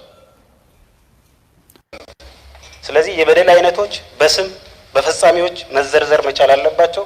ፍትህ ቅድሚያ መስፈን መቻል አለበት። እንሰር ካል ማሰርተውና በየቀኑ ኔጋ የሚመጣውን አቤቱታ ወይም ጥቆማ በተለያዩ ግለሰቦች ላይ መኪና አለው ቤት አለው እንትን አለው በሚል ጥቆማ እነሱን እንኳን በመርመር ብናስብ ሌላ ስራ ልንሰራ አንችልም። መፍትሄ የሚሆነው አንኳር የሆኑ ለይተን ወደፊት እንዳንል የሚያደርጉትን ለይተን የህግ ልዕልና ማረጋገጥ፣ አብዛኛውን ግን በጋራ ስምምነት ፋይል መዝጋት እኮ ሰው ልጁ ሞቶ ፋይል ይዘጋል እንኳን ብር ተወስዶበት። አዎ አሁን ጠቅላይ ሚኒስትሩ መልካቸውን ራሱ የቀየርንበትን እስኪዩት። በጣም ያምራል። በቃ ልጁ ምንድነው የሚጎለው? መልኩ ሲያምርም ሜካፕ የሚያበዛ ሰው ይባላል። ንግግሩ ሲያምርም በሐሳብ የሚሞግተው ሰው የጠፋ ዛሬም ያለውን ነገር ጥሎ ነገ የላከውን ሰው እኮ በሆነ ነገር ለመጠየቅ በሚያስችለው ሁናቴ እኮ አይደለም ሰብሰብ ብሎ የሚጠይቀው። ይጮሃል፣ ብቻ ይጮሃል። ወናነት ወና ባዶ ክፍል ካለ በአካባቢያቸው ቸክ አድርጉት። ወና ባዶ በመሆኑ ብቻ እየጮኸ አያስቀምጣችሁ። ባዶ ነው። ይሄ ልጅ መልኩን እንኳን እንደዚህ ምን ይጎልባል? ትናንትና ሞጣ የሚባለው እንኳን ተሳዳቢ ልጅ እንኳን ሰራ ምናምን የሚል ንግግር ስላለ እዚህ አሳይቻችሁ ነበር። ምክንያቱም እኔም ማዝነውና የምናደደው በጣም የሚሰማኝ ማለት ነው ባለ በሌላ አቅሜ ሰዎች ሰው እንዲሆኑ ትልቅ እንዲሆኑ ከሆዳሞች፣ ከባንዳዎች፣ ከጽንፈኞች፣ ከደም ነጋዴዎች ራሳቸውን ነፃ እንዲያወጡ አስቤ ነው የምሰራው። በዛም ከኋላ ያለ ብዙ ነገሮች አሉ እንዳንንቀሳቀስ ሁሉ ምናምን እንደዚህ እየሆንኩ ግን ሰው ሳይማርበት ሲቀር ድካማችሁ ባዶ ሲሆን ወይ ሰው አልተማረ ወይ ጠላት ማፍራታችሁን አልተዋችሁት ከሁሉ ያጣችሁ ወይ ገንዘብ አላገኛችሁ በሁሉም ነገር ከሳሪ ሆኖ መቀጠል ለምንድን ነው ይቺ ምድር የማጠፋው? እኔ ወደዛ ነው የምልህ። በነገራችን ላይ ከሌ በለው ምናምን አለ ፍርድን ስጥ ነው የምለው። ወደ ፈጣሪ ነው የማማራው። መምታት ያለበትን እንዲመታ እኔ ማድረግ ያለብኝ አላደርጋለሁ። እንደዛ ነው ማለት ኢትዮጵያን ያጠፉ ሀገራትን በሙሉ ሲጠፉ አያለሁ፣ ዋጋቸውን ሲያገኙ አያለሁ፣ አደርገዋለሁ እሱ እና መሪዬንም ሀገሬንም እዚህ ልጅ ላይ ያለውን አደራ አውቀዋለሁ። ይሄን ልጅ ሌት ተቀን ነው የምጠብቀው። ለአንዲት ነገር እንዲነካው አልፈቅድም። ቢኮዝ እስካሁንም ድረስ የሄደበት በቂ ነው። ብዙ ዋጋ ከፍሏል። ማመስገን ባንችል ምስጋና ቢሶች ከሃዲዎች ብንሆን እንኳን ልጁን መጉዳት ግን አስፈላጊ አይደለም። ምንም እንኳን ዛሬ አቶ ላመስግን ነው ያላችሁት የቅድሙ ሰውዬ እሱ ራሱ ሳይሞት በመትረፉ እኔ ደስ ብሎኛል። ባለፈው ወደው አልጋውን በሳንጃ እየወጉ ሲፈክሩ የነበሩት ይሄ እንደሚሆን በቃ ተናግረን ደጋግሜ እኔ እንኳን ቪዲዮ መስራት ከጀመርኩ ዩቲዩብ ላይ ቪዲዮ አውጥቼ መስራት ከጀመርኩ በኋላ በቃ ብዙ ነገር እንትን ብያለሁ። መሪ የላቸውም። ስልክ ጋር እኮ ማን ደዋወላለን እኮ እንደ ባለደም የምንፈላለግ ጓደኛሞች እኮ አለን። ያንን ሁሉ መናገር ስለማይጠቅም ነው። የሚጠቅመው ብቻ መነገር ስላለበት ነው የምናገረውና እንጂ እንደዚህ ነው ምናምን ብዬ መጨረሻው ሰዓት ሲሆን ማንም ሰው ምን እንደሚያደርግ የራሱን ባህሪ እሱም አያውቀው። ማንም ሰው ታጋሾች ስለሆናችሁ ትዕግስታችሁ ሲያበቃ የሚሆነው እናንተም አታውቁት። መንግስትን ትንሽ ትልቁ እየተነሳ አሁን የሚከፍት ውድቀቱን ከመግለጡም በላይ መጨረሻው ሰዓት ላይ ያለው ስልጣንም መሳሪያም ዝም ብሎ ሜዳ ላይ በትኖ የሚጠፋ ይመስሏል። እዚህ ውስጥ ሁሉ ያለ ኃይል ያውም እየገደለ እየዘጋ እየዘረፈ እየደፈረ ያቃጠለ የመጣ ነውረኛ ሰልፈኛ ያንን እያየ እዚህ ይሄ ልጅ እንዲህ አደርጋለሁ ብሎ ማውራት አለበት። የመጨረሻው ሰዓት ላይ ግን ማንም ሰው ብዙ ነገር ያደርጋል። ብዙ ነገር ይሄ እስክሪብቶ ሚሳይል ሊሆን ይችላል። ይሄ እስክሪብቶ ብዙ ነገር ሊያወጣ ይችላል። ብዙ ነገር ተአምር ሊፈጥር ይችላል። ሰው መጨረሻው ላይ የሚሆነውን አያውቅም። እስከዛ ድረስ ባንገፋፋ ጥሩ ነው። ደናቁርት በቃ አንድ ሰው ደነቆረ ከተባለ ደነቆረ፣ ባንዳ ነው ከተባለ ባንዳ ነው። በቃ ለምንድን ነው በዚህ ልክ ጥለን ማንሄድ? እኛ እኮ የቀበርነውን አስከሬን አውጥተን ለምንድን ነው ነፍስ የማይዘራው? የበሰበሰውን አጥንቱ ብቻ የቀረውን አስከሬን አምጥተን ለምንድን ነው የማይነሳው አይነት ነው ያለውን ሰው እየቀበር የሞተውን ደግሞ አዛኝ መሳይ በዛኛውም ቢባል በዚህኛውም ሐሳዊ መስይነት የተጠናወተው ገለፍተኛ ስሜት የሚነዳው መነሻውም መድረሻውም የሳትራትነት ባህሪ የሚያንጸባርቅ ነውረኛ ትውልድ ነው እያየሁ ያለሁት። ማህበራዊ ሚዲያ ላይ ሰዎች ቢዝነስ እየሰሩበት ነው። የሀገር ገጽታ እየገነቡበት ነው። ሴኩሪቲ ሚስጥራችን የምናወራውን ሁሉ እየዘረፉበት ነው።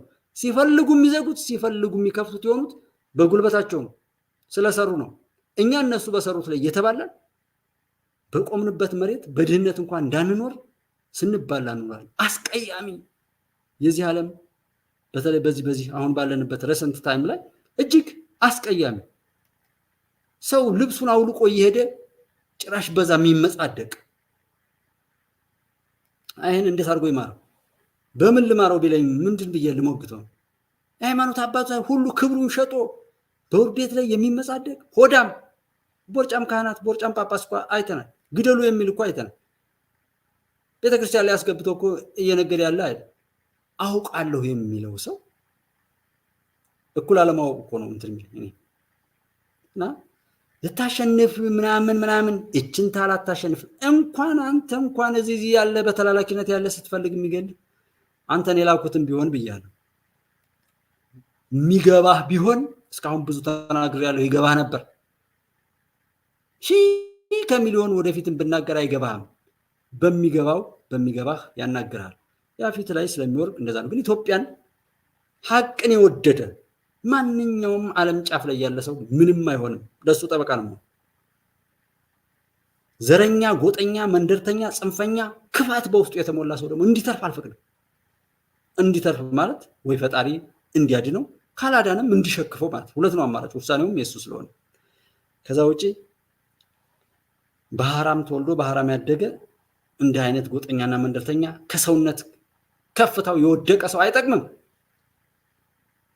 ለርሱ መጠቀሚያ የመጣለት ነገር የሚቀይረው ሰው አይጠቅምም። ለሱ መጠቀሚያ የመጣለት መኪና የሚቀይረው፣ ለሱ መኖሪያ የመጣለት ቤት የሚቀይረው በክላሽ የሚመካ ክላሽ እንኳን ማምረት የማይችል በኋቃ አንዳንዴ ዛሬ መቼም በጣም ከባድ ነው እንጂ እርግማን በሉት። ዛሬ በጣም ስለተናደድኩኝ ብዙ ማአት ነገር ነው የሚወርደው እዚህ ምድር ላይ ይወረድባት ታባቷ። ሰው ልጁን ገሎበት ይቅር ይሌለ እንዴ? ሩዋንዳ ላይ እኮ ያለቀው ሰው 1 ሚሊዮን የሚጠጋ ቢሆንም 20 ሰው ብቻ ነው የሞት ፍርድ ያገኘው። አይመጣጠንም ያጠፋው ሰውና የተፈረደበት። በጋቻቻ አብዛኛውን በሶሻል ካፒታላቸው የፈቱት ሁኔታ የሚያሳየው በቃ በይቅርታ ብቻ የምትሻገረው መሆኑን እሱን ማድረግ ይኖርብናል። ሁለተኛ የህግ ነገር ሲፈጸም የሆነ አካባቢ ላይ የሆነ ብሔር ላይ ያንጣጣ እንትን የሚላችሁ ነው። አሁን ስቀሉት ብትሉ ላመስግንም ብትሰቅሉት ደብረ ጽዮንን በወፍጮ አስፈጭታችሁ ብታስፈጩት ጌታቸው ረዳን እዛ ላይ የህወሓት ነን ብለው የትግራይን ህዝብ አውጥተው ከሞተው በላይ አካል ጉዳተኛ ሆኑ የአካል ጉዳተኛ ማዕከል አስመርቀው የ2 ሳምንት ያዘን ቀን አውጀው ያፈዙበት ህዝብ አለ። እነዚህ ሰዎች ወፍጮ ቤት አስገብታችሁ ብትፈጯቸው ደሙን ይመልስላችኋል። ጠቅላዩ የሚናገሩት እሱ ነው። 20 ሰው ነው ያ ሁሉ ሚሊዮን ሰው አለቀ።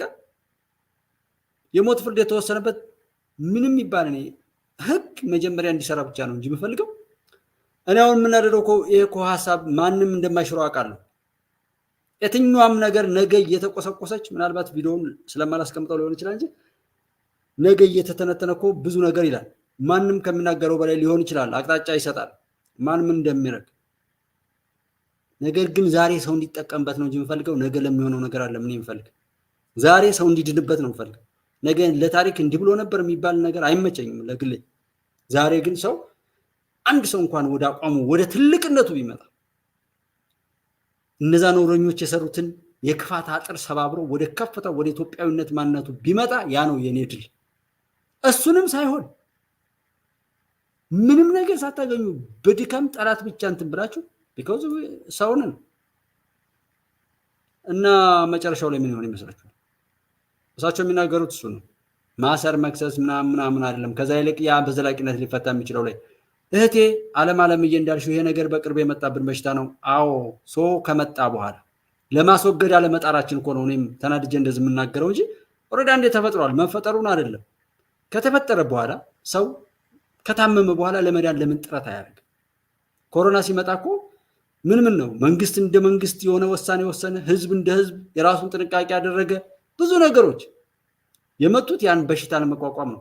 ከኮሮና የባሰ የጥላቻ የዘረኝነት ያውም ሌሎች የሚያተርፉበት እኛ ብቻ የምንጠፋበት አይነት በሽታ በምድራችን ላይ እያለ ለምንድን ነው ከዚህ በሽታ ለምን ዛሬ ኢትዮ ፎረም ላይ የማትገቡ? ነው እኮ እዚህ የምጠቁማችሁ እስኪ የሀቅና ሳቅን፣ ማህል ሚዲያን፣ አዲስ ምንጭን፣ ነፃ ውይይትን፣ ማዕበል መረጃን፣ ጎህ ቴሌቪዥንን፣ የጌትነት አልማውንም ሌላውንም ጨምሩና ሰብስባችሁ ኪንግስ ኦፍ አባይ ምናምን ሰብስቡና ሀቅን በጎ ነገር እናውራ እውነቱን እንነጋገር የሚሉ ሚዲያዎችን ሰብስቡና የኢትዮ ፎረምን ያህል ግማሹን ይታያሉ ወይ? እሱ ነው የሚያናደኝ እኮ ሄዶ ቀብሩን አይሳካልን ምናምን ለመባል ሰው እዛ ተሰልፎ ከኋላ ይበለው ወደሚለው አይነት ያልነው እኮ ለዛ ነው። በሽታውማ ልክ ነሽ አለም እና አለማስተዋላችን የኛ ውሎ ለነሱ ደግሞ ግብአት እየሆነ ነው። እነሱ ያን አሰልፈው ባየው ሰው ቁጥር ስፖንሰር የሚያደርጋቸዋል። ለምን ነው የሚለምኑ? ያቅል ልጆች እኮ ለማይ ተብለው ቲፎዞ ናችሁ ተብለው የብልጽግና ተቀጣሪ እየተባሉ ጠዋት ማታ እየተሰደቡ ምን እያሉ ዛሬም ጎፈንድም የሆነ ነገር ሲለምኑ እዚህ ላይ አሁን እኔም ቅድም ላይ ነው ፒን ሁሉ እንደውም ማድረግ ያለ መሰለኝ ላለማድረግ ነበር የፈለኩት፣ ግን አጋጣሚ ረስቼው ነው መሰለኝ አድርጌዋለሁ። ግን ምንም ለውጥ ለማያመጣ ነገር ፒን አድርጌ እኔ እንትን እያልኩ ነው። ከመቼ ጀምሮ የካቲት አካባቢ መጀመሪያ እንደጀመርኩ የተወሰኑ ሰዎች እንደዛ ሳፖርት አድርገው፣ ከዛ ውጭ ምንም ነገር የለም። እኔ ደጋግሜ አሁንም እየለማው ምንም ነገር ለውጥ የሌለው ነው። እነሱ ይለምናሉ፣ ስለ ብር ያወራሉ፣ ጎፈንድሚ እጣ ግዙኝ ምናምን ይላሉ። ውሸት እየተለመነ አዳሜ ተሰብስባ ለውሸት እየጨፈረች እየደነሰች ለሐቅ ደግሞ እያለቀሰች ታዲያ ልቅሷ በቤቷ ነው የሚሆንላት። እሱን ነው እየተናገሩ ያሉት እሳቸው ማለት ነው። እይታችን በመግደል ነገሮች እንደማይፈቱ ማወቅ አለብን። ጠላት ግን ምን ያደርጋችኋል? ገዳዮችን ግደሉና እናንተም ገዳይ ሁኑ ይላችኋል። መግደል መሸነፍ ነው ይሉ የነበሩት ለዛ ነው። ምንም ከመሰለም ምን ፈልገውን አነታ ያመጣልንም ሰዎች እንደዛ አይነት ሲግናል እንደዛ አይነት መረጃ ሲያሰራጩ ይሰማል። እንደዚህ አይነት ኢንቴንሽን በመንግስትም የለም እናንተም ውስጥ እንደማይኖር ተስፋ አደርጋለሁ። ለምሳሌ በሰሞኑ በመናደርገው የህግ የበላይነት ጉዳይ ያተኮርነው 3 ኤሪያ ላይ ነው። 1 ሰብአዊ መብት፣ 2 ኮራፕሽን፣ 3ኛው ደግሞ ኢንቴንሽናል የሆነ የተደራጀ ሌብነት። ኮራፕሽን ሲባል በስልጣን ብቻ ሳይሆን ሲስተማቲካሊ ተደራጅቶ የሚዘረፍ ዘረፋ ላይ። ሰብአዊ መብት ስናነሳ ኮር ተቋማት ፖሊስ፣ የደህንነት ተቋማት ናቸው። ለምን የምናነሳው እነዚህ ተቋማት? አሁን ያለው ፖሊስ አሁን ያለው ደህንነት አንድ ቀን እንደሚጠየቅ አስቦ በስርዓት እንዲሰራ ስለምንፈልግ ነው ያን የምናደርገው። የደህንነት ኃላፊ የትግራይ የሆነ እንደሆነ ምክትሉ ወይ ደቡብ ነው ወይም ሐረሪ ነው ወይም ኦሮሞ ነው። ከአንድ ብሔር የሚባል ነገር የለም። ስህተት ነው ይሄ። ፖሊስም እንደዚሁ የሜቴክ ኃላፊ የትግራይ የሆኑ እንደሆነ ምክትላቸው ጀነራል ኦሮሞ ናቸው፣ ሌላው አማራ ነው። ሆን ተብሎ የሆነ ኤሪያ ላይ በፍትህ ስም የሚፈጠር ነገር ካለ ቅድም እንዳልኩት የተረኛ አሸናፊ ጉዳይ እንጂ ዘላቂ ሰላም አያረጋግጥም። አናምንም በዚህ። ግን የወንጀለኛ ባህሪ ነው። ጥፋተኞች ሁልጊዜም መደበቂያ ምሽግ ይፈልጋሉ።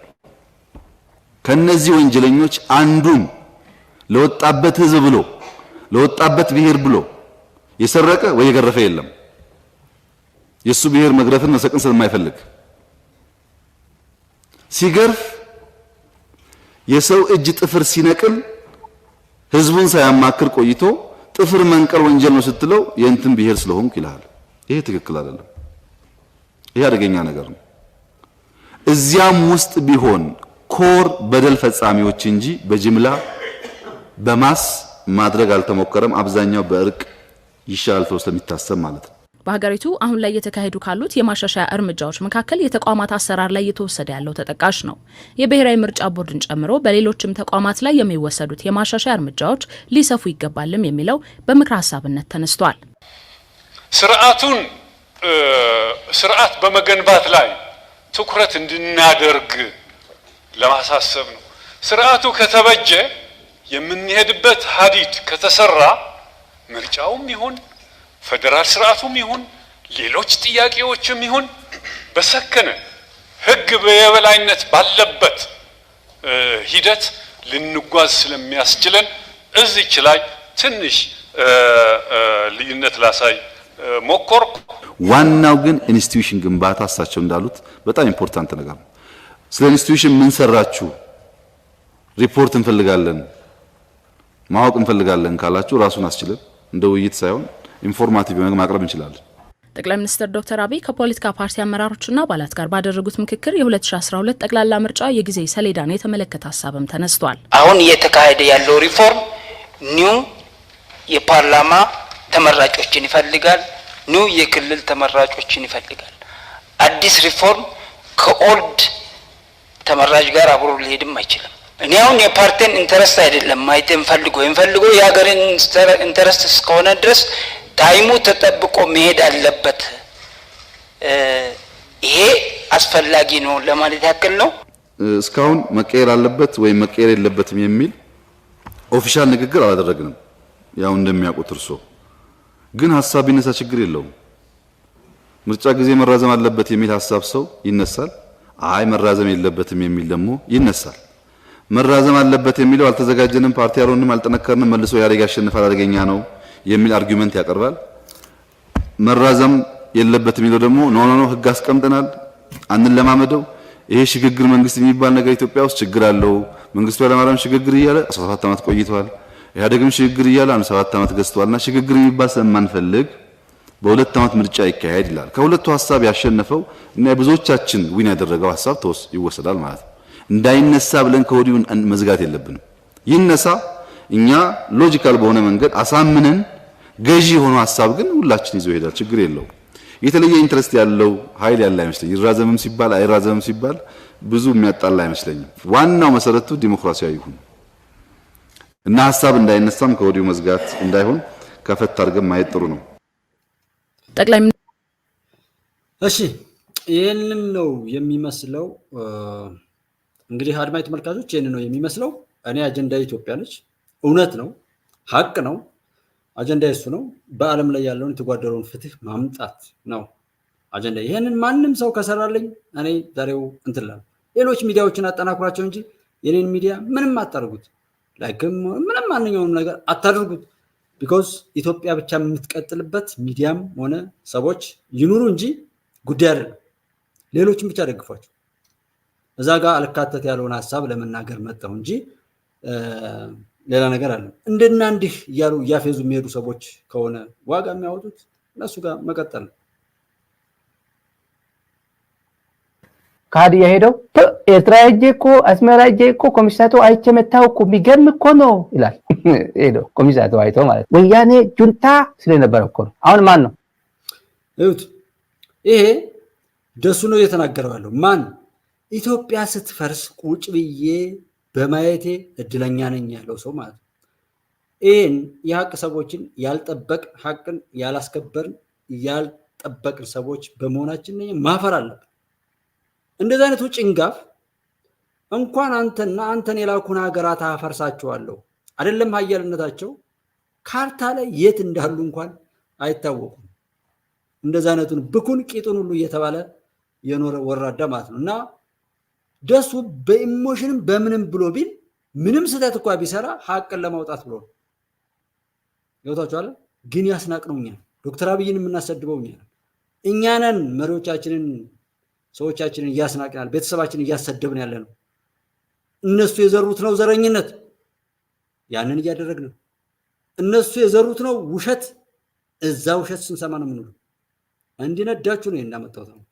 የአብይ ደጋፊ ነው። በነገራችን ላይ ስሙም አላነሳው። በሱ ስም ምን የመሰለ በቅሎ ነበር በሱ ስም የተጠራ እና እሱን ሁላ የሚጎዳ ነው ይመስለኝ። አገልግሎ የተሰዋ ነው። ክብር አለን ለሱ። በፍጹም ስሙ አላመጣም። እዚህ ላይ በቅሎ አለን።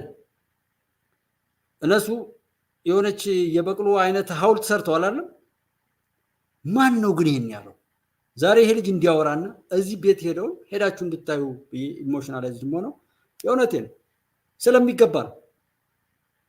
መስራት የሚገባንን ሳንሰራ አሁንም የነሱ የጥቃት ሰለባ ሆነ እነሱ ቤት ሄደን ስለምናደምቅ ነው።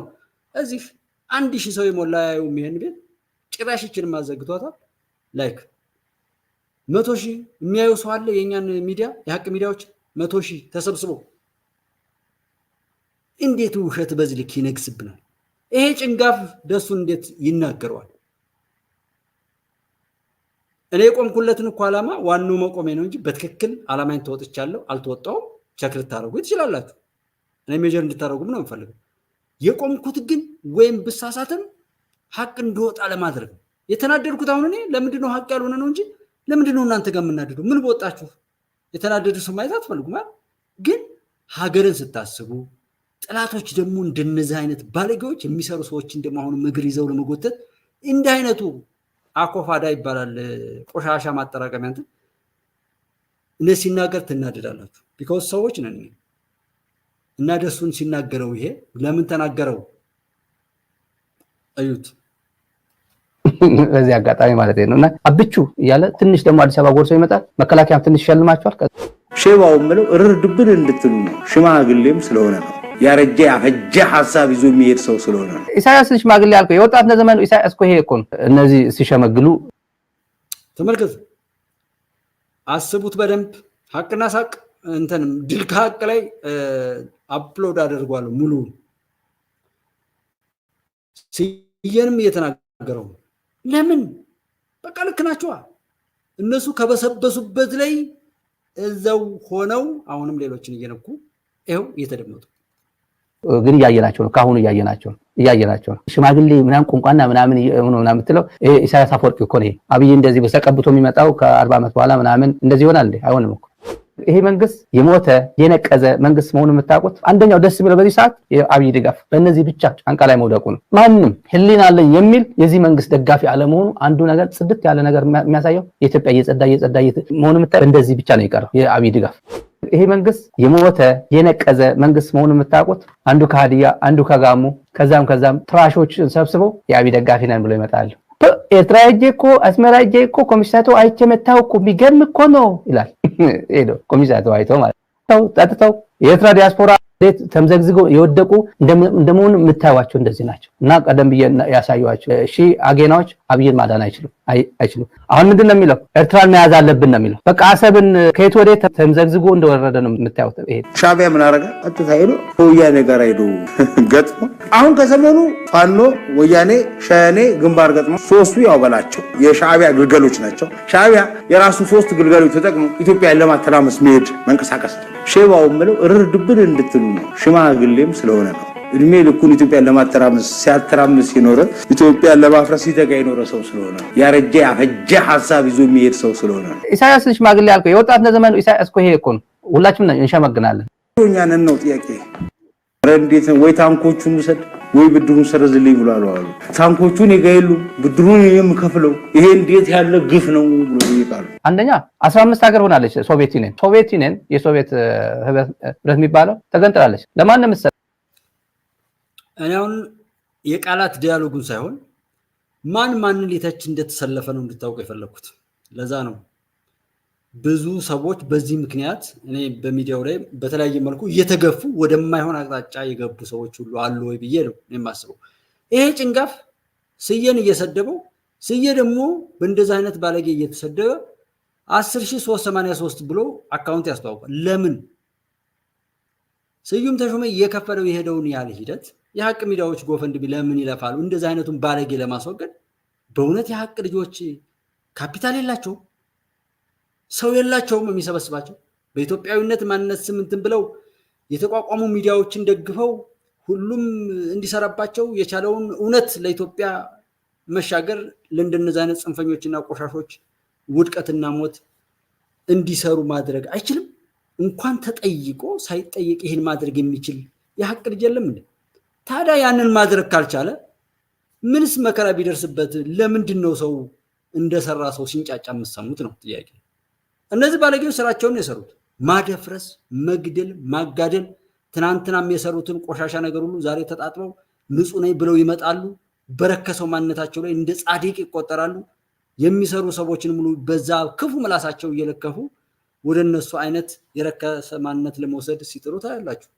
ለምን ለምደዋል? እንደሳካላቸው ያውቃሉ። ሌላው እንደማያስተውል ያውቃሉ። ለዛ እኮ ነው ደብረ ጽዮን ዛሬ ጀግና ነው። አብይ አህመድ የኢትዮጵያ ጠቅላይ ሚኒስትር ደግሞ ጠላት የሚያውቀውን ያውቃል።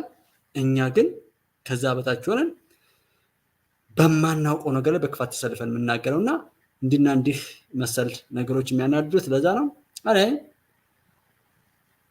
ይህ ብዙ ነገር እንድትታዘቡበት የራሴን ቻናል በዋናነት የምናገረው ሌሎችንም የሀቅ ቻናሎችንም ጨምር የምናገረው እንደነዚህ አይነት ባለጌዎች እንደማያሸንፉ አውቃለሁ። ከማንም የተሻለ ምንም ነገር አለን ማለት ነው። ኢትዮጵያ ትሻገራለች፣ ትቀጥላለች። እንደነዚህ አይነት ባለጌዎች ግን እስትንፋሳቸው የቆየው በእኛ ድክመት ነው። ሰው ለምን አንድ ሰከንድ እነዚህ ይቆያል? ሌላ ከምንሰማበት ነው። ቅድም ስንሰማው ከቆየንበት እንደዚህ አይነቱን ጭንጋፍ ለመስማት ለምንድን ነው አንድ ደቂቃ ስንወስድ አናድርም? ለምን እንወስዳለን? እሱ ስለሚያናድር ሰው እዚህ ጋር ተሰልፎ በለው ምናምንቴ እያለ ሲሰዳደብ ይውላል። ምን አይነት ተፈጥሮ እንደሆነ አይገባኝም። እና እኔ ሰዎች እንትን እያልኩ ነው ለዛ ነው የማመጣው እንጂ ያሸንፋሉ ምናምን ከሚለው ጋር ተውት፣ እሱን ተውት። ቅድም ያልኳችሁ ከዓመት በፊትም ምናምን ነው ያለኝ የራሴን እውነት ነው ልነግራችሁ የፈለኩት። ተረዱኝ አትረዱኝ እንግዲህ የእናንተ ጉዳይ ይሆናል። ብቻ ግን እውነቱ እሱ ነው። ኢትዮጵያ ታሸንፋለች፣ ሀቅ ያሸንፋል። የእናንተ የኢትዮጵያ እናት አባቶች፣ የኢትዮጵያውያን እናት አባቶች ኢትዮጵያን ያሻግራሉ። ሌት ተቀን እንዳሉ እንኳን የማናስታውስ ተነግሮንም የማይገባንን የድዋ የጸሎት ስርዓት እያከናወኑ ሌት ተቀን ሲያለቅሱ የሚውሉ የሚያድሩ ሰዎች አሉ። ተኝተን አናውቅም። ዛሬ ምተኛ ቢሆን እስካሁን አታገኙም። መተኛት ካቆም ከ2012 መስከረም ጀምሮ ሌቱ ምናምን ተገለባብጦ እረፍት አልባ ህይወት ውስጥ ነን ያለን።